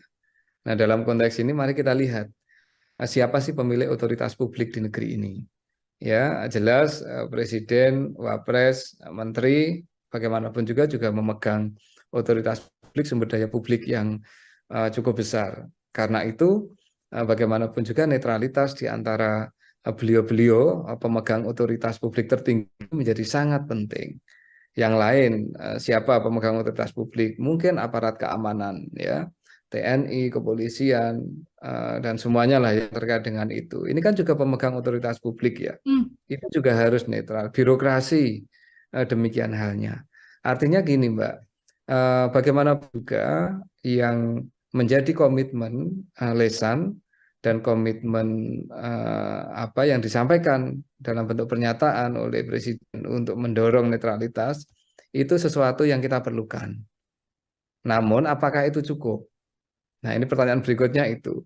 Ya tentu tidak cukup kalau tidak diikuti dengan langkah-langkah yang bersifat lebih konkret ya, lebih nyata kayak gitu. saya dengar setelah pertemuan tadi siang, Presiden akan mengumpulkan seluruh aparatur negara untuk bisa bersikap netral. Bahkan kita tahu sebelum pertemuan Pak Presiden dengan 3 capres, itu beliau mengumpulkan kalau tidak salah 197 pejabat kepala daerah, baik itu gubernur, bupati, wali kota. Pesan beliau adalah juga menjaga netralitas, tidak ke sana sini. Nah, pesan-pesan ini tetap penting, Mbak. Tetapi ya memang harus diikuti nantinya dengan bentuk-bentuk tindakan yang nyata kayak gitu ya, bahwa netralitas memang tidak bisa sekedar diucapkan, tetapi nanti juga perlu kita lihat dalam konteks implementasinya seperti apa. Tetapi penting, Mbak, pernyataan dari Presiden untuk memastikan agar seluruh aparatur negara, pemegang otoritas publik, pemegang sumber daya publik ini bersikap netral, itu momentum yang sangat penting. Pernyataan yang diperlukan, tapi harus diikuti dengan langkah-langkah lanjutan. Harus diikuti oleh langkah-langkah lanjutan. Tadi sudah bertemu dengan kepala daerah, kemudian akan bertemu dengan TNI dan Polri.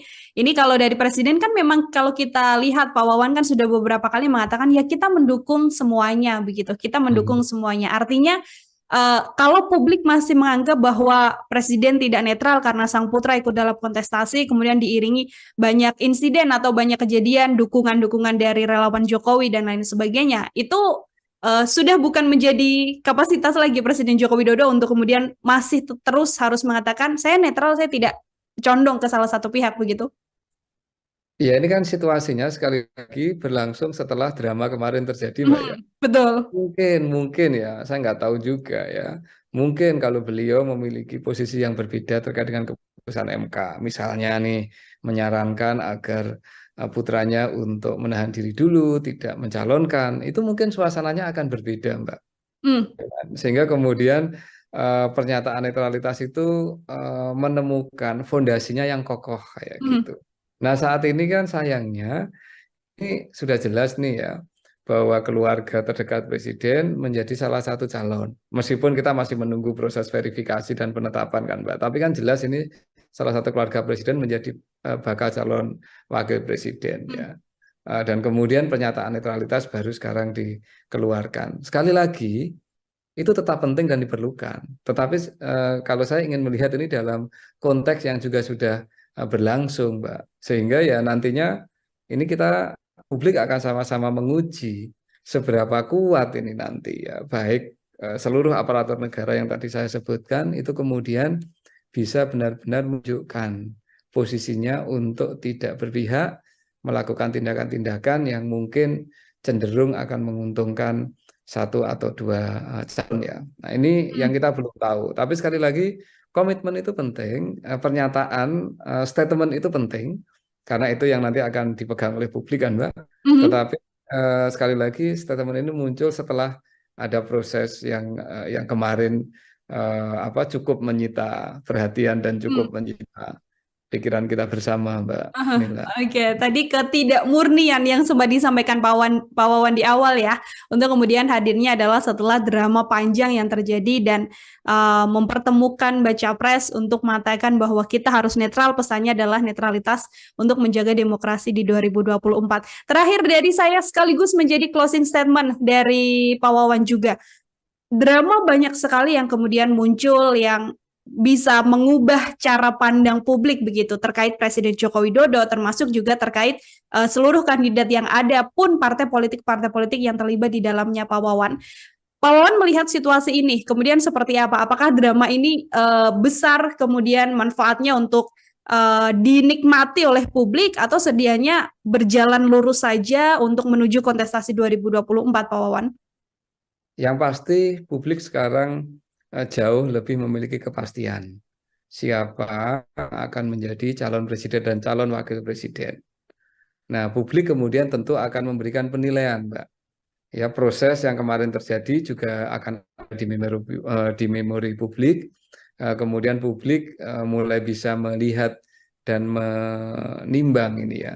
Di antara 3 pasangan ini siapa yang paling unggul dan paling sesuai preferensinya dengan publik. Karena kita tahu masing-masing calon presiden maupun cawapres memiliki track record-nya, Mbak. Dan track record itu tidak bisa dihapus, ya kan? Yang menjadi gubernur, ya menjadi gubernur, track record-nya seperti itu. Yang latar belakangnya dulu di militer, ya seperti itu. Yang track record-nya adalah putra presiden, ya seperti itu. Jadi ini kan track record yang tidak pernah terhapus dari memori publik. Tinggal ini kan nanti akan ada proses kampanye selama 2 atau 3 bulan ke depan ya Mbak ya, sampai Februari. Nanti tinggal publik akan melihat. Yang lebih penting untuk dipertimbangkan publik soal track record termasuk proses menuju pencalonan, ataukah nantinya ada aspek-aspek lain yang menjadi pertimbangan publik. Misalnya program, gagasan, maupun gaya politik kedekatannya kepada masyarakat. Saya berharap sih Mbak, nanti publik tidak memutuskan karena serangan fajar politik uang atau pemberian atau apapun lah ya. Tetapi kira-kira seperti itu, track record tidak bisa dihapus, proses pencalonan dengan segala macam dinamikanya itu juga tidak bisa dihapus, ya adanya seperti itu, tinggal nanti publik akan menilai dalam proses kampanye dan proses sampai dengan menjelang Februari tanggal 14, siapa yang kira-kira bisa memenuhi ekspektasi publik dan bisa menjaga kualitas serta idealitas kita berdemokrasi, Mbak.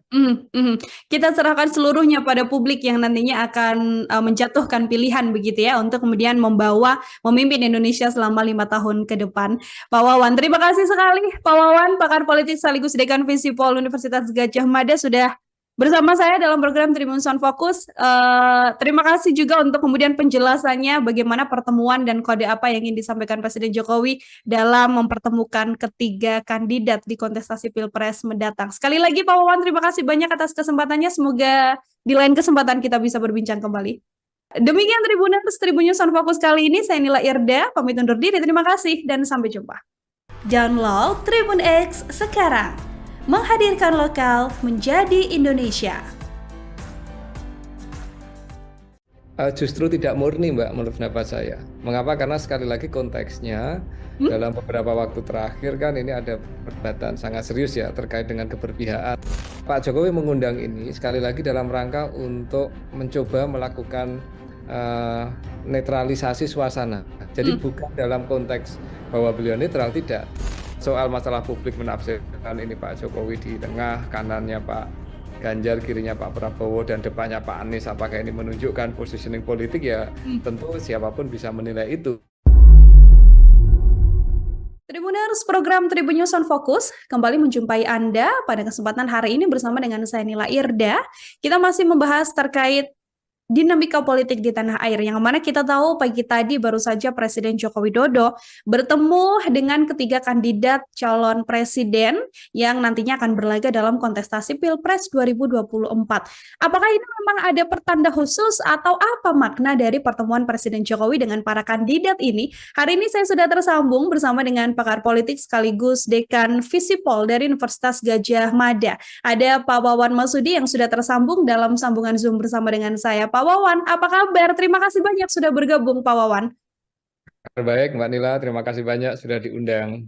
Baik, Bapak, saya mau langsung saja meminta komentar sebagai pengantar dari Pak Wawan melihat pertemuan tadi pagi Presiden Jokowi bersama dengan 3 kandidat di tengah dinamika politik yang mana belakangan ini kita tahu lumayan panas begitu ya, Bapak ya. Silakan sebagai pengantar, Pak Wawan. Kalau kita letakkan dalam konteks dinamika politik dalam 1 minggu terakhir, pertemuan Pak Presiden Jokowi dengan 3 calon presiden memang cukup menarik, Mbak. Mengapa? Karena dalam beberapa waktu terakhir isu soal keberpihakan, isu soal preferensi politik Pak Presiden Jokowi kan memang menjadi pembahasan dan diskusi di berbagai media ya, di berbagai tempat ya. Nah, upaya untuk bertemu dengan 3 capres tadi saya kira merupakan bentuk upaya untuk yang diambil Pak Jokowi untuk melakukan semacam netralisasi isu. Jadi beliau ingin menetralkan isu soal keberpihakan dengan mengatakan bahwa saya bisa mengundang semua calon presiden untuk duduk bersama, makan siang, dan kemudian diskusi. Itu pesan ke publik.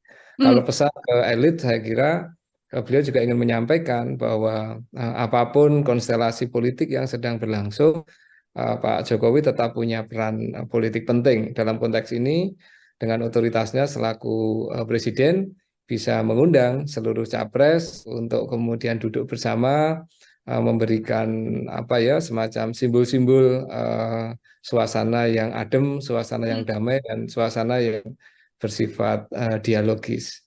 Itu Mbak kira-kira Baik, maknanya. artinya Pak Wawan melihat ini murni sebagai bentuk Presiden Joko Widodo ingin menunjukkan netralitas di tengah situasi politik yang belakangan ini sedang panas begitu, atau justru dari kacamata Pak Wawan ada hal lain juga yang sebenarnya ingin disampaikan oleh Presiden Joko Widodo melalui pertemuan ini begitu?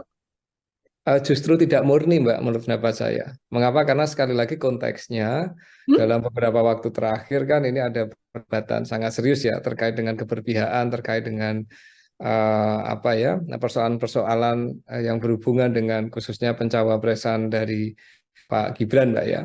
Nah, Betul.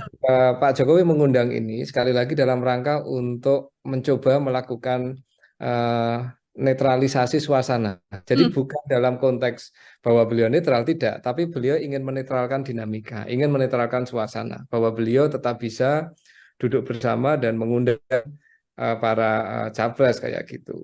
Dan sekali lagi beliau ingin menunjukkan pesan kepada siapapun, khususnya pada elit politik, bahwa beliau tetap ada di sentrum kekuasaan, sentrum dari dinamika politik yang sedang berkembang ini. Tapi apapun itu Mbak Nila, saya kira ini tetap membawa satu nuansa yang positif ya, nuansa positif, nuansa yang sejuk bahwa di tengah perdebatan, di tengah macam tukar menukar ini ya, perdebatan tukar menukar argumen di antara para elit politik bahwa 3 capres yang nantinya akan menjadi calon-calon pemimpin kita masih bisa duduk bersama dan kemudian ada diskusi-diskusi yang dilakukan di antara mereka.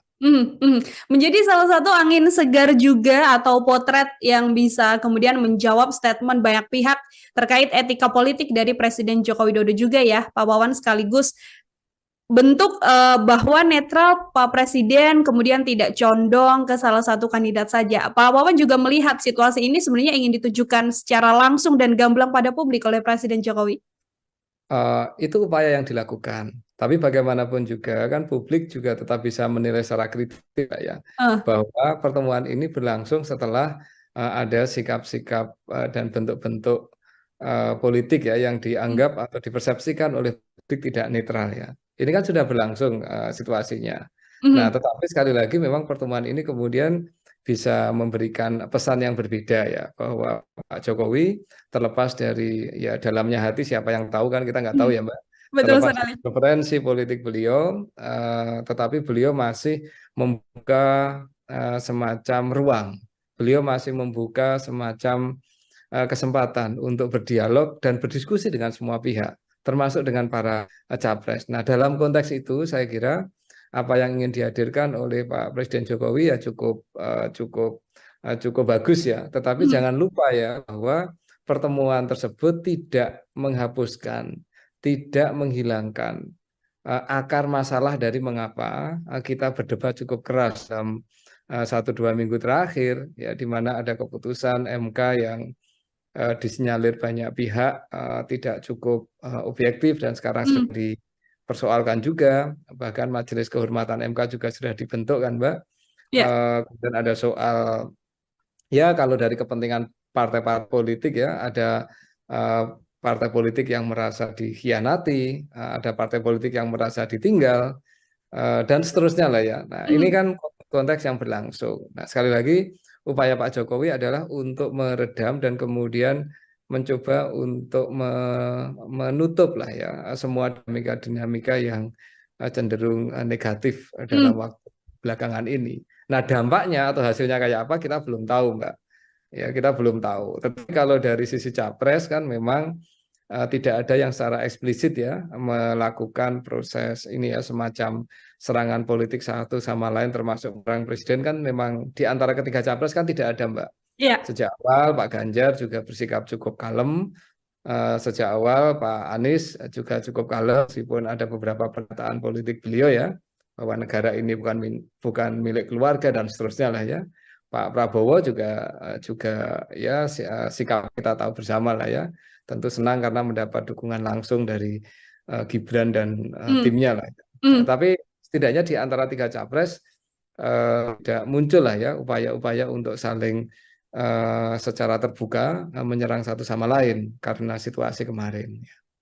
Baik, nanti saya akan lebih dalam Pak Wawan membahas terkait bagaimana dinamika yang terjadi 1-2 minggu belakangan. Namun yang ini kemudian pasti dipertanyakan oleh publik. Yang kita lihat momen makan siang bersama terlihat hangat sekali pertemuan antara tiga kandidat. Namun kan posisi duduk ini Pak Wawan antara Pak Ganjar, Pak Prabowo, Pak Anies kan juga kemudian langsung menjadi sorotan. Presiden Jokowi, kemudian ada Pak Ganjar dan Pak Prabowo di sisi kanan kirinya, lalu di depan Presiden Jokowi persis adalah Pak Anies Baswedan. Meskipun sedianya kursinya, mejanya adalah meja bulat yang mana tidak terlihat berdampingan sekali, namun kalau melihat dari posisi duduk, Pak Wawan komentarnya seperti apa?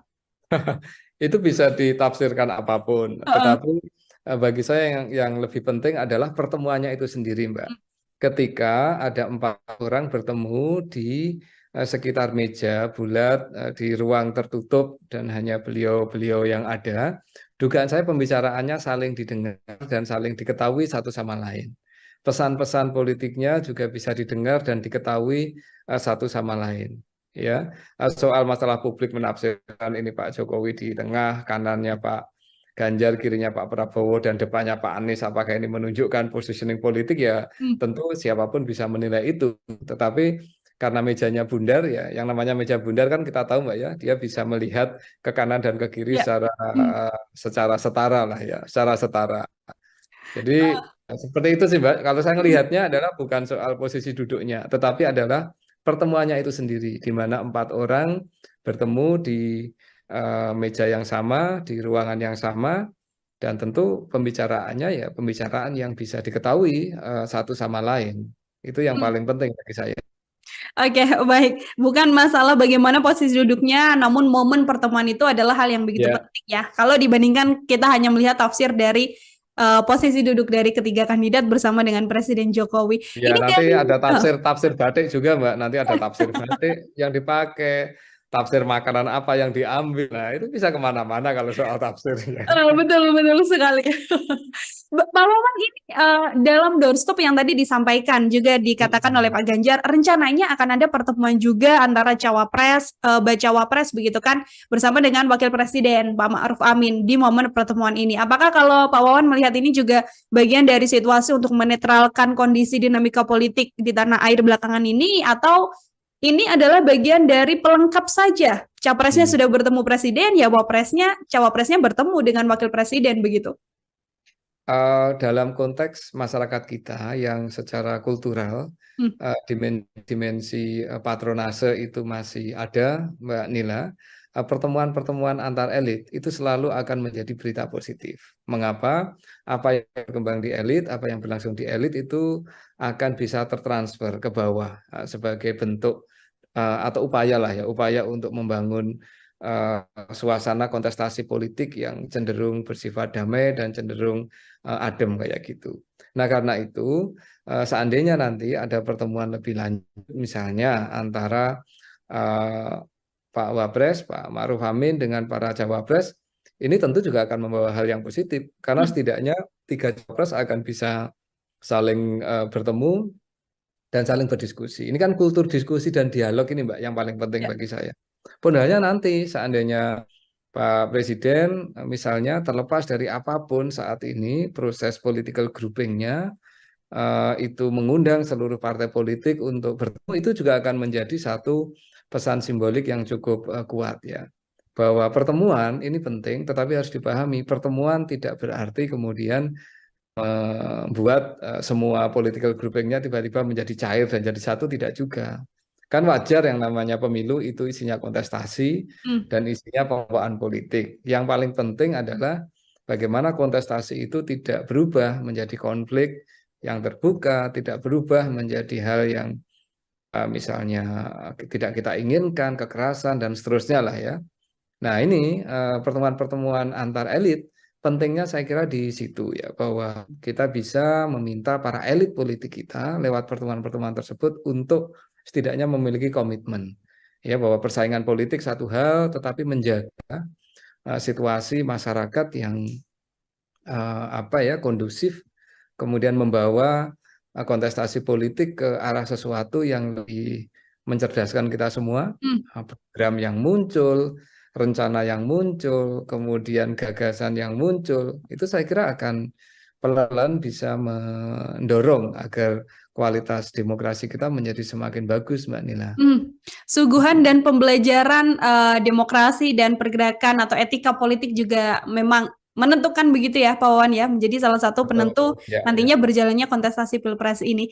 Tadi Pak Wawan sempat menyinggung soal bagaimana netralitas, lalu kecondongan dukungan oleh Presiden Jokowi di kondisi yang kita tahu sang putra begitu Mas Gibran yang kemudian menjadi cawapres dan juga berpasangannya adalah dengan Pak Prabowo Subianto begitu. Ini sudah lepas dari PDI Perjuangan lalu bersama dengan Prabowo Subianto. Saya mau meminta komentar Pak Wawan terlebih dahulu melihat bagaimana situasi dan sikap dari putra Presiden Joko Widodo ini dalam kontestasi Pilpres. Ya, bagaimanapun juga Pak Gibran ini harus diakui sebagai anggota keluarga elit politik terpenting di negara ini, Mbak. Pak Gibran bagaimanapun juga adalah putra seorang presiden. Itu yang kita harus paham ya. Artinya apa? Sebagai putra seorang presiden tentu banyak privilege yang selama ini dimiliki beliau, baik sebagai wali kota maupun sebagai pribadi ya. Privilege ini tidak berarti penyimpangan ya Mbak ya. Privilege artinya adalah keistimewaan yang memang dari sisi undang-undang mungkin dimiliki atau bahkan mungkin dari sisi networking politik, Mbak.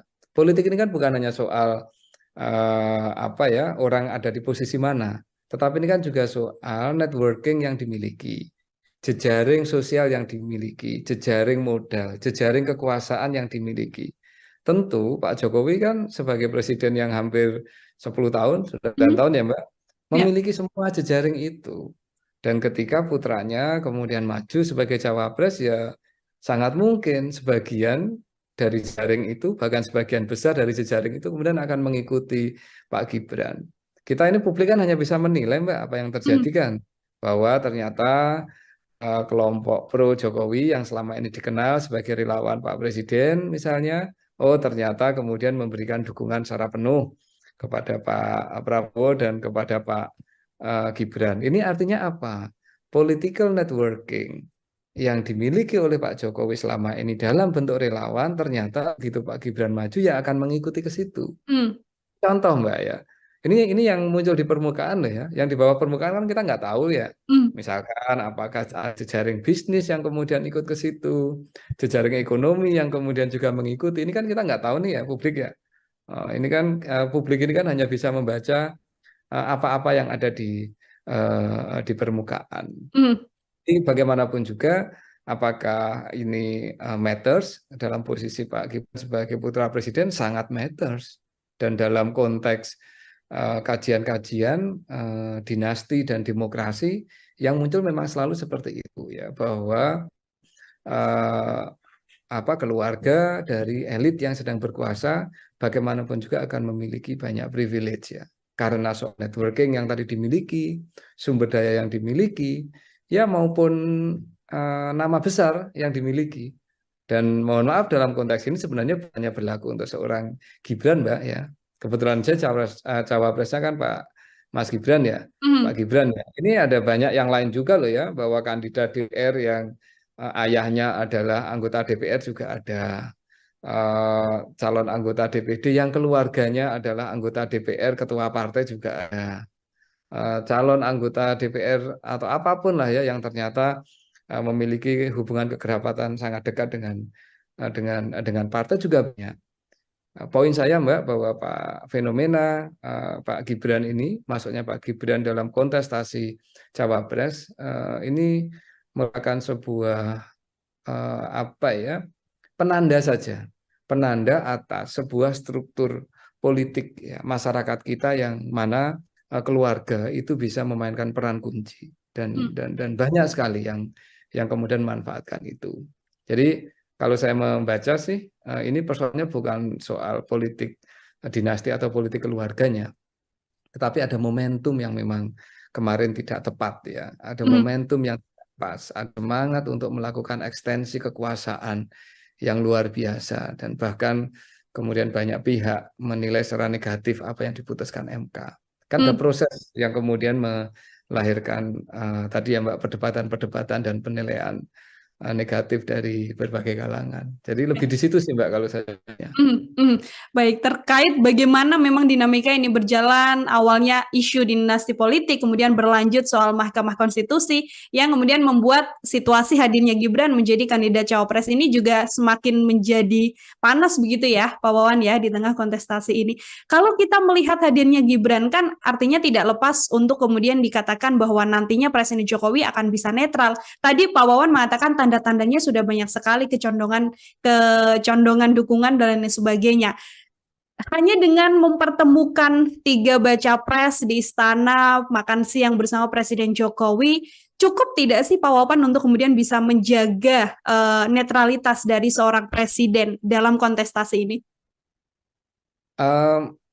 Yang harus netral dalam konteks elektoral itu memang bukan politisi, Mbak, tetapi para pemegang otoritas publik ya. Nah, dalam konteks ini mari kita lihat siapa sih pemilik otoritas publik di negeri ini. Ya, jelas presiden, wapres, menteri, bagaimanapun juga memegang otoritas publik, sumber daya publik yang cukup besar. Karena itu, bagaimanapun juga netralitas di antara beliau-beliau pemegang otoritas publik tertinggi menjadi sangat penting. Yang lain, siapa pemegang otoritas publik? Mungkin aparat keamanan, ya, TNI, kepolisian, dan semuanya lah yang terkait dengan itu. Ini kan juga pemegang otoritas publik ya. Itu juga harus netral. Birokrasi demikian halnya. Artinya gini Mbak, bagaimana juga yang menjadi komitmen lisan dan komitmen apa yang disampaikan dalam bentuk pernyataan oleh Presiden untuk mendorong netralitas itu sesuatu yang kita perlukan. Namun apakah itu cukup? Nah, ini pertanyaan berikutnya itu. Ya tentu tidak cukup kalau tidak diikuti dengan langkah-langkah yang bersifat lebih konkret ya, lebih nyata kayak gitu. Saya dengar setelah pertemuan tadi siang Presiden akan mengumpulkan seluruh aparatur negara untuk bisa bersikap netral. Bahkan kita tahu sebelum pertemuan Pak Presiden dengan 3 capres itu beliau mengumpulkan kalau tidak salah 197 pejabat kepala daerah, baik itu gubernur, bupati, wali kota. Pesan beliau adalah juga menjaga netralitas, tidak ke sana sini. Nah, pesan-pesan ini tetap penting, Mbak. Tetapi ya memang harus diikuti nantinya dengan bentuk-bentuk tindakan yang nyata kayak gitu ya, bahwa netralitas memang tidak bisa sekedar diucapkan, tetapi nanti juga perlu kita lihat dalam konteks implementasinya seperti apa. Tetapi penting, Mbak, pernyataan dari Presiden untuk memastikan agar seluruh aparatur negara, pemegang otoritas publik, pemegang sumber daya publik ini bersikap netral, itu momentum yang sangat penting. Pernyataan yang diperlukan, tapi harus diikuti dengan langkah-langkah lanjutan. Harus diikuti oleh langkah-langkah lanjutan. Tadi sudah bertemu dengan kepala daerah, kemudian akan bertemu dengan TNI dan Polri. Ini kalau dari Presiden kan memang kalau kita lihat Pak Wawan kan sudah beberapa kali mengatakan ya kita mendukung semuanya begitu. Kita mendukung semuanya. Artinya kalau publik masih menganggap bahwa Presiden tidak netral karena sang putra ikut dalam kontestasi, kemudian diiringi banyak insiden atau banyak kejadian dukungan-dukungan dari relawan Jokowi dan lain sebagainya, itu sudah bukan menjadi kapasitas lagi Presiden Joko Widodo untuk kemudian masih terus harus mengatakan saya netral, saya tidak condong ke salah satu pihak begitu. Ya, ini kan situasinya sekali lagi berlangsung setelah drama kemarin terjadi, Mbak ya. Betul. Mungkin ya, saya nggak tahu juga ya. Mungkin kalau beliau memiliki posisi yang berbeda terkait dengan keputusan MK, misalnya nih menyarankan agar putranya untuk menahan diri dulu, tidak mencalonkan, itu mungkin suasananya akan berbeda, Mbak. Sehingga kemudian pernyataan netralitas itu menemukan fondasinya yang kokoh kayak gitu. Nah, saat ini kan sayangnya ini sudah jelas nih ya bahwa keluarga terdekat presiden menjadi salah satu calon. Meskipun kita masih menunggu proses verifikasi dan penetapan kan, Mbak. Tapi kan jelas ini salah satu keluarga presiden menjadi bakal calon wakil presiden ya.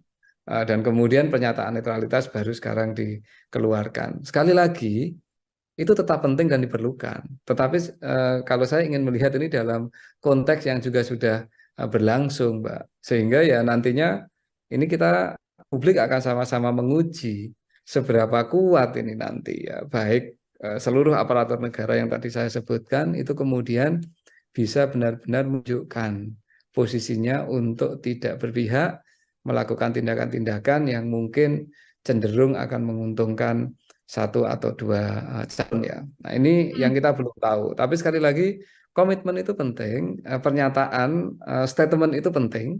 Karena itu yang nanti akan dipegang oleh publik kan, Mbak. Tetapi sekali lagi statement ini muncul setelah ada proses yang kemarin cukup menyita perhatian dan cukup menyita pikiran kita bersama, Mbak Nila. Oke, tadi ketidakmurnian yang sempat disampaikan Pak Wawan di awal ya, untuk kemudian hadirnya adalah setelah drama panjang yang terjadi dan mempertemukan baca pres untuk mengatakan bahwa kita harus netral, pesannya adalah netralitas untuk menjaga demokrasi di 2024. Terakhir dari saya sekaligus menjadi closing statement dari Pak Wawan juga.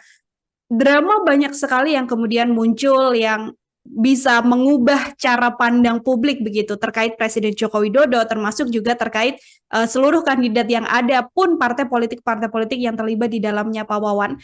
Pak Wawan melihat situasi ini kemudian seperti apa? Apakah drama ini besar kemudian manfaatnya untuk dinikmati oleh publik atau sedianya berjalan lurus saja untuk menuju kontestasi 2024, Pak Wawan? Yang pasti publik sekarang jauh lebih memiliki kepastian siapa akan menjadi calon presiden dan calon wakil presiden. Nah, publik kemudian tentu akan memberikan penilaian, Mbak. Ya, proses yang kemarin terjadi juga akan di memori publik. Kemudian publik mulai bisa melihat dan menimbang ini ya.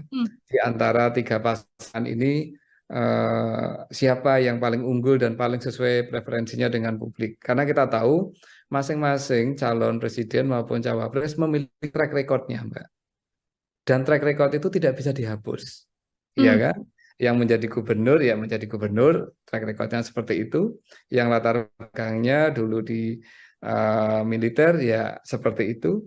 Yang track record-nya adalah putra presiden ya seperti itu. Jadi ini kan track record yang tidak pernah terhapus dari memori publik. Tinggal ini kan nanti akan ada proses kampanye selama 2 atau 3 bulan ke depan ya, Mbak ya, sampai Februari. Nanti tinggal publik akan melihat. Yang lebih penting untuk dipertimbangkan publik soal track record termasuk proses menuju pencalonan ataukah nantinya ada aspek-aspek lain yang menjadi pertimbangan publik.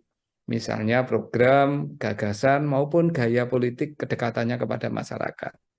Saya berharap sih Mbak, nanti publik tidak memutuskan karena serangan fajar politik uang atau pemberian atau apapun lah ya. Tetapi kira-kira seperti itu, track record tidak bisa dihapus, proses pencalonan dengan segala macam dinamikanya itu juga tidak bisa dihapus, ya adanya seperti itu, tinggal nanti publik akan menilai dalam proses kampanye dan proses sampai dengan menjelang Februari tanggal 14, siapa yang kira-kira bisa memenuhi ekspektasi publik dan bisa menjaga kualitas serta idealitas kita berdemokrasi, Mbak. Kita serahkan seluruhnya pada publik yang nantinya akan menjatuhkan pilihan begitu ya untuk kemudian memimpin Indonesia selama 5 tahun ke depan. Pak Wawan, terima kasih sekali Pak Wawan, pakar politik sekaligus Dekan Visipol Universitas Gadjah Mada sudah bersama saya dalam program Tribun Sound Focus. Terima kasih juga untuk kemudian penjelasannya bagaimana pertemuan dan kode apa yang ingin disampaikan Presiden Jokowi dalam mempertemukan ketiga kandidat di kontestasi Pilpres mendatang. Sekali lagi Pak Wawan, terima kasih banyak atas kesempatannya. Semoga di lain kesempatan kita bisa berbincang kembali. Demikian Tribuners, Tribunnews on Fokus kali ini. Saya Nila Irda, pamit undur diri. Terima kasih dan sampai jumpa. Download Tribun X sekarang. Menghadirkan lokal menjadi Indonesia. Justru tidak murni, Mbak, menurut pendapat saya. Mengapa? Karena sekali lagi konteksnya dalam beberapa waktu terakhir kan ini ada perdebatan sangat serius ya terkait dengan keberpihakan. Pak Jokowi mengundang ini sekali lagi dalam rangka untuk mencoba melakukan netralisasi suasana. Jadi bukan dalam konteks bahwa beliau netral, tidak. Soal masalah publik menafsirkan ini Pak Jokowi di tengah, kanannya Pak Ganjar, kirinya Pak Prabowo, dan depannya Pak Anies, apakah ini menunjukkan positioning politik? Ya tentu siapapun bisa menilai itu. Tribuners, program Tribunnews on Fokus kembali menjumpai Anda pada kesempatan hari ini bersama dengan saya Nila Irda. Kita masih membahas terkait dinamika politik di tanah air, yang mana kita tahu pagi tadi baru saja Presiden Joko Widodo bertemu dengan ketiga kandidat calon presiden yang nantinya akan berlaga dalam kontestasi Pilpres 2024.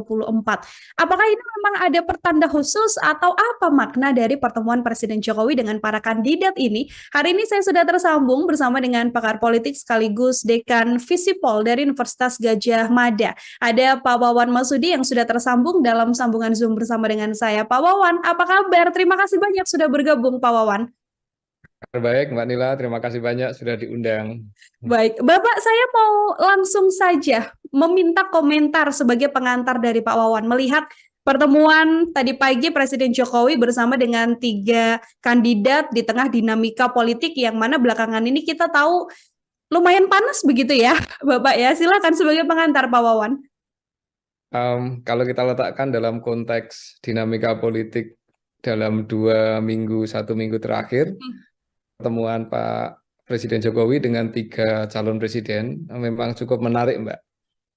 Mengapa? Karena dalam beberapa waktu terakhir, isu soal keberpihakan, isu soal preferensi politik Pak Presiden Jokowi kan memang menjadi pembahasan dan diskusi di berbagai media ya, di berbagai tempat ya. Nah, upaya untuk bertemu dengan 3 capres tadi saya kira merupakan bentuk upaya untuk yang diambil Pak Jokowi untuk melakukan semacam netralisasi isu. Jadi beliau ingin menetralkan isu soal keberpihakan dengan mengatakan bahwa saya bisa mengundang semua calon presiden untuk duduk bersama, makan siang, dan kemudian diskusi. Itu pesan ke publik. Kalau pesan ke elit, saya kira beliau juga ingin menyampaikan bahwa apapun konstelasi politik yang sedang berlangsung, Pak Jokowi tetap punya peran politik penting dalam konteks ini. Dengan otoritasnya selaku presiden bisa mengundang seluruh capres untuk kemudian duduk bersama, memberikan semacam simbol-simbol suasana yang adem, suasana yang damai, dan suasana yang bersifat dialogis. Itu Mbak kira-kira Baik, maknanya. artinya Pak Wawan melihat ini murni sebagai bentuk Presiden Joko Widodo ingin menunjukkan netralitas di tengah situasi politik yang belakangan ini sedang panas begitu, atau justru dari kacamata Pak Wawan ada hal lain juga yang sebenarnya ingin disampaikan oleh Presiden Joko Widodo melalui pertemuan ini begitu? Justru tidak murni, Mbak, menurut pendapat saya. Mengapa? Karena sekali lagi konteksnya dalam beberapa waktu terakhir kan ini ada perdebatan sangat serius ya terkait dengan keberpihakan, terkait dengan persoalan-persoalan yang berhubungan dengan khususnya pencawapresan dari Pak Gibran, Mbak ya. Nah, Pak Jokowi mengundang ini sekali lagi dalam rangka untuk mencoba melakukan netralisasi suasana. Jadi bukan dalam konteks bahwa beliau netral, tidak, tapi beliau ingin menetralkan dinamika, ingin menetralkan suasana, bahwa beliau tetap bisa duduk bersama dan mengundang para capres kayak gitu. Dan sekali lagi beliau ingin menunjukkan pesan kepada siapapun, khususnya pada elit politik, bahwa beliau tetap ada di sentrum kekuasaan, sentrum dari dinamika politik yang sedang berkembang ini. Tapi apapun itu, Mbak Nila, saya kira ini tetap membawa satu nuansa yang positif ya, nuansa positif, nuansa yang sejuk, bahwa di tengah perdebatan, di tengah macam tukar menukar ini ya, perdebatan tukar menukar argumen di antara para elit politik bahwa 3 capres yang nantinya akan menjadi calon-calon pemimpin kita masih bisa duduk bersama dan kemudian ada diskusi-diskusi yang dilakukan di antara mereka. Menjadi salah satu angin segar juga atau potret yang bisa kemudian menjawab statement banyak pihak terkait etika politik dari Presiden Joko Widodo juga ya, Pak Wawan, sekaligus bentuk bahwa netral Pak Presiden kemudian tidak condong ke salah satu kandidat saja. Pak Wawan juga melihat situasi ini sebenarnya ingin ditujukan secara langsung dan gamblang pada publik oleh Presiden Jokowi. Itu upaya yang dilakukan. Tapi bagaimanapun juga kan publik juga tetap bisa menilai secara kritis ya, bahwa pertemuan ini berlangsung setelah ada sikap-sikap dan bentuk-bentuk politik ya yang dianggap atau dipersepsikan oleh publik tidak netral ya. Ini kan sudah berlangsung situasinya. Nah, tetapi sekali lagi memang pertemuan ini kemudian bisa memberikan pesan yang berbeda ya, bahwa Pak Jokowi terlepas dari ya dalamnya hati siapa yang tahu kan kita nggak tahu ya Mbak. Betul Terlepas sekali. dari preferensi politik beliau, tetapi beliau masih membuka semacam ruang. Beliau masih membuka semacam kesempatan untuk berdialog dan berdiskusi dengan semua pihak, termasuk dengan para capres. Nah, dalam konteks itu saya kira apa yang ingin dihadirkan oleh Pak Presiden Jokowi ya cukup bagus ya. Tetapi jangan lupa ya bahwa pertemuan tersebut tidak menghapuskan, tidak menghilangkan akar masalah dari mengapa kita berdebat cukup keras dalam 1-2 minggu terakhir ya, di mana ada keputusan MK yang disinyalir banyak pihak tidak cukup objektif dan sekarang sedang dipersoalkan juga, bahkan Majelis Kehormatan MK juga sudah dibentuk kan Mbak. Kemudian ada soal ya kalau dari kepentingan partai-partai politik ya, ada partai politik yang merasa dikhianati, ada partai politik yang merasa ditinggal, dan seterusnya lah ya. Nah, ini kan konteks yang berlangsung. Nah, sekali lagi upaya Pak Jokowi adalah untuk meredam dan kemudian mencoba untuk menutup lah ya semua dinamika yang cenderung negatif dalam waktu belakangan ini. Nah, dampaknya atau hasilnya kayak apa kita belum tahu, Mbak. Ya, kita belum tahu. Tapi kalau dari sisi capres kan memang tidak ada yang secara eksplisit ya melakukan proses ini ya, semacam serangan politik satu sama lain termasuk orang presiden kan memang di antara ketiga capres kan tidak ada Mbak. Sejak awal Pak Ganjar juga bersikap cukup kalem, sejak awal Pak Anies juga cukup kalem meskipun ada beberapa pernyataan politik beliau ya bahwa negara ini bukan milik keluarga dan seterusnya lah ya. Pak Prabowo juga ya sikap kita tahu bersama lah ya. Tentu senang karena mendapat dukungan langsung dari Gibran dan timnya lah. Tapi setidaknya di antara 3 capres tidak muncul lah ya upaya-upaya untuk saling secara terbuka menyerang satu sama lain karena situasi kemarin. Baik, nanti saya akan lebih dalam Pak Wawan membahas terkait bagaimana dinamika yang terjadi 1-2 minggu belakangan. Namun yang ini kemudian pasti dipertanyakan oleh publik. Yang kita lihat momen makan siang bersama terlihat hangat sekali pertemuan antara 3 kandidat. Namun kan posisi duduk ini Pak Wawan antara Pak Ganjar, Pak Prabowo, Pak Anies kan juga kemudian langsung menjadi sorotan. Presiden Jokowi, kemudian ada Pak Ganjar dan Pak Prabowo di sisi kanan kirinya, lalu di depan Presiden Jokowi persis adalah Pak Anies Baswedan. Meskipun sedianya kursinya, mejanya adalah meja bulat yang mana tidak terlihat berdampingan sekali, namun kalau melihat dari posisi duduk, Pak Wawan komentarnya seperti apa? Itu bisa ditafsirkan apapun, tetapi bagi saya yang lebih penting adalah pertemuannya itu sendiri, Mbak. Ketika ada 4 orang bertemu di sekitar meja bulat di ruang tertutup dan hanya beliau-beliau yang ada, dugaan saya pembicaraannya saling didengar dan saling diketahui satu sama lain. Pesan-pesan politiknya juga bisa didengar dan diketahui satu sama lain.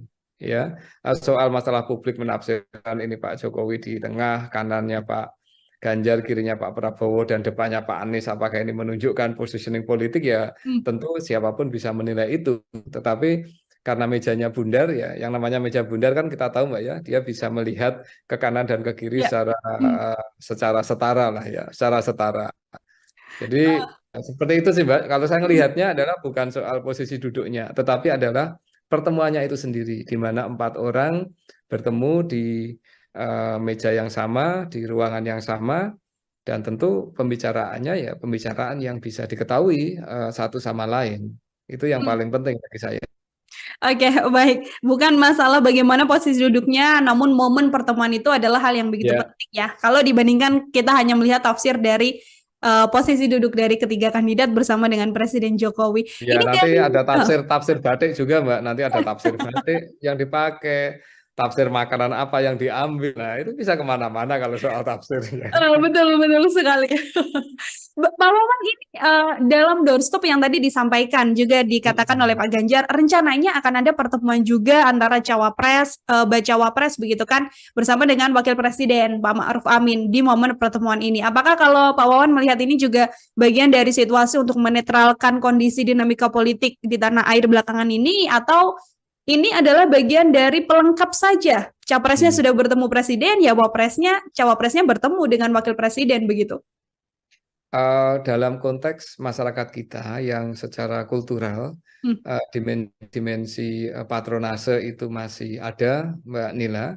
Pertemuan-pertemuan antar elit itu selalu akan menjadi berita positif. Mengapa? Apa yang berkembang di elit, apa yang berlangsung di elit itu akan bisa tertransfer ke bawah sebagai bentuk atau upaya lah ya, upaya untuk membangun suasana kontestasi politik yang cenderung bersifat damai dan cenderung adem kayak gitu. Nah karena itu seandainya nanti ada pertemuan lebih lanjut misalnya antara Pak Wapres, Pak Ma'ruf Amin dengan para Cawapres, ini tentu juga akan membawa hal yang positif karena setidaknya 3 Cawapres akan bisa saling bertemu dan saling berdiskusi. Ini kan kultur diskusi dan dialog ini Mbak yang paling penting bagi saya. Pondanya nanti seandainya Pak Presiden misalnya terlepas dari apapun saat ini proses political groupingnya itu mengundang seluruh partai politik untuk bertemu, itu juga akan menjadi satu pesan simbolik yang cukup kuat ya. Bahwa pertemuan ini penting, tetapi harus dipahami pertemuan tidak berarti kemudian membuat semua political groupingnya tiba-tiba menjadi cair dan jadi satu, tidak juga.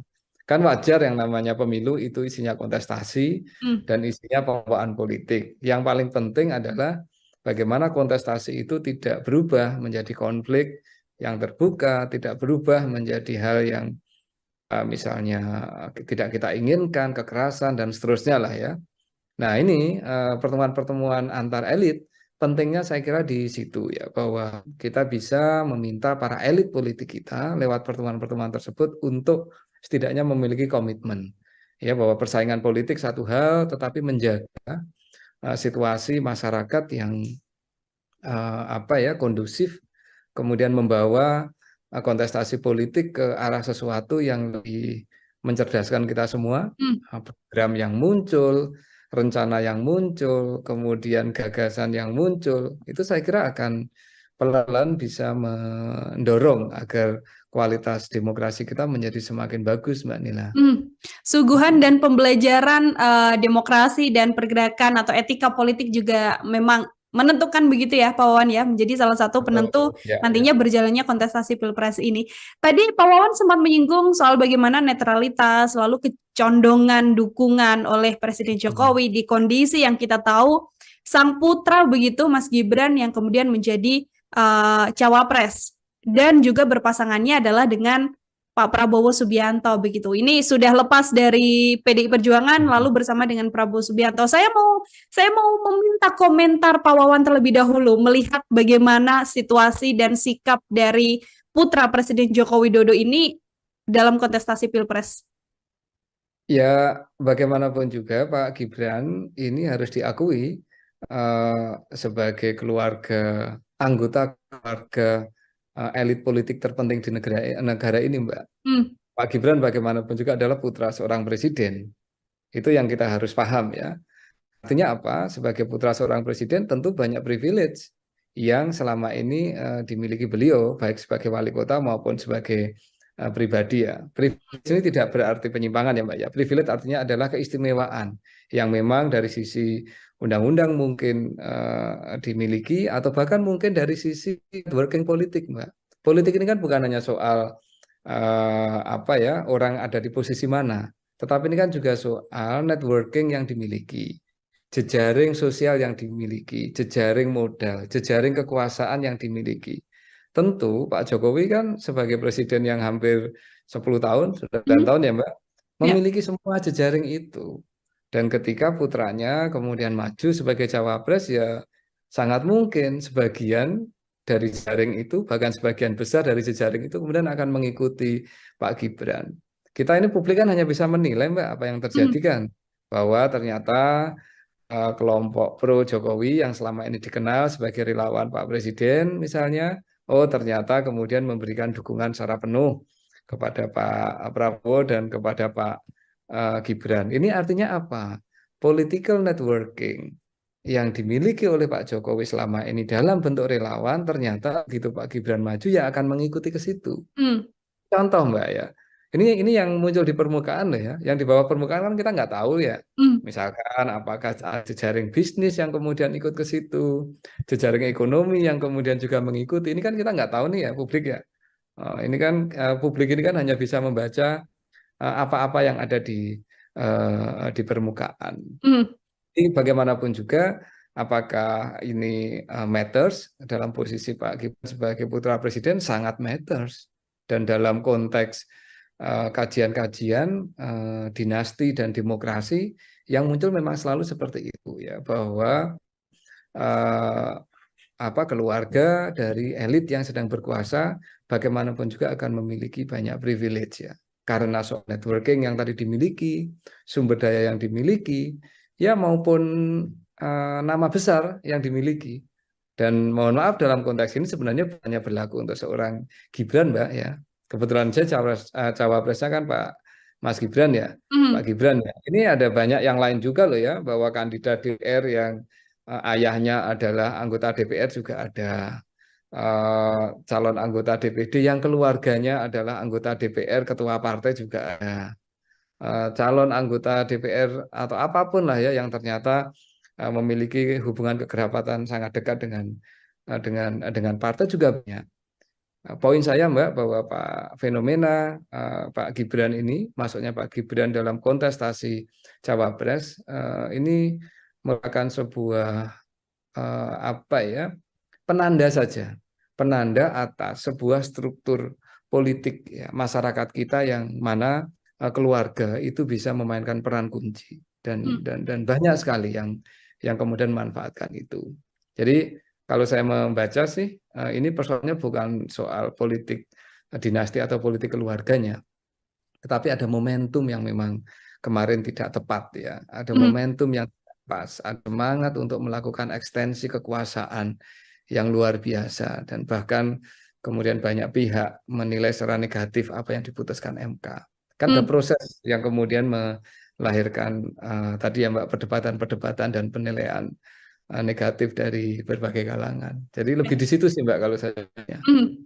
Baik, terkait bagaimana memang dinamika ini berjalan, awalnya isu dinasti politik, kemudian berlanjut soal Mahkamah Konstitusi, yang kemudian membuat situasi hadirnya Gibran menjadi kandidat cawapres ini juga semakin menjadi panas begitu ya, Pak Wawan ya, di tengah kontestasi ini.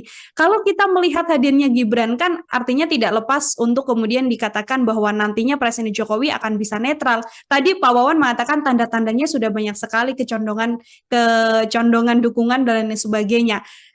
Hanya dengan mempertemukan 3 baca pres di istana, makan siang bersama Presiden Jokowi, cukup tidak sih Pak Wawan untuk kemudian bisa menjaga netralitas dari seorang presiden dalam kontestasi ini?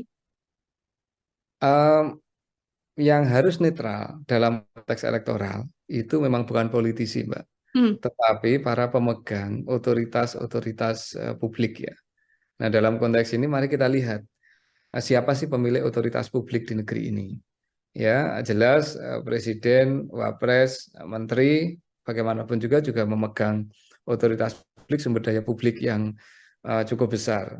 Karena itu bagaimanapun juga netralitas di antara beliau-beliau pemegang otoritas publik tertinggi menjadi sangat penting.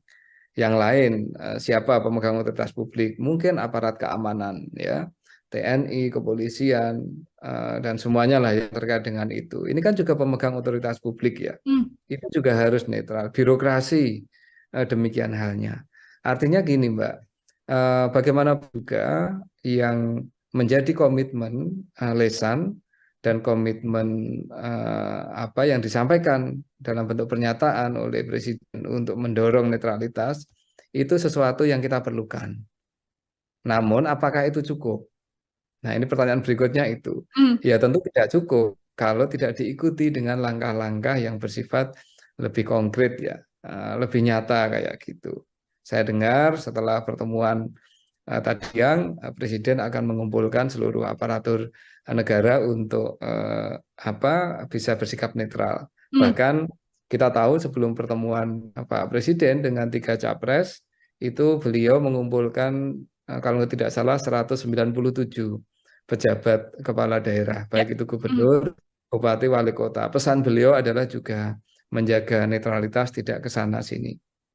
Nah, pesan-pesan ini tetap penting, Mbak. Tetapi ya memang harus diikuti nantinya dengan bentuk-bentuk tindakan yang nyata kayak gitu ya, bahwa netralitas memang tidak bisa sekedar diucapkan, tetapi nanti juga perlu kita lihat dalam konteks implementasinya seperti apa. Tetapi penting, Mbak, pernyataan dari Presiden untuk memastikan agar seluruh aparatur negara, pemegang otoritas publik, pemegang sumber daya publik ini bersikap netral, itu momentum yang sangat penting. Pernyataan yang diperlukan, tapi harus diikuti dengan langkah-langkah lanjutan.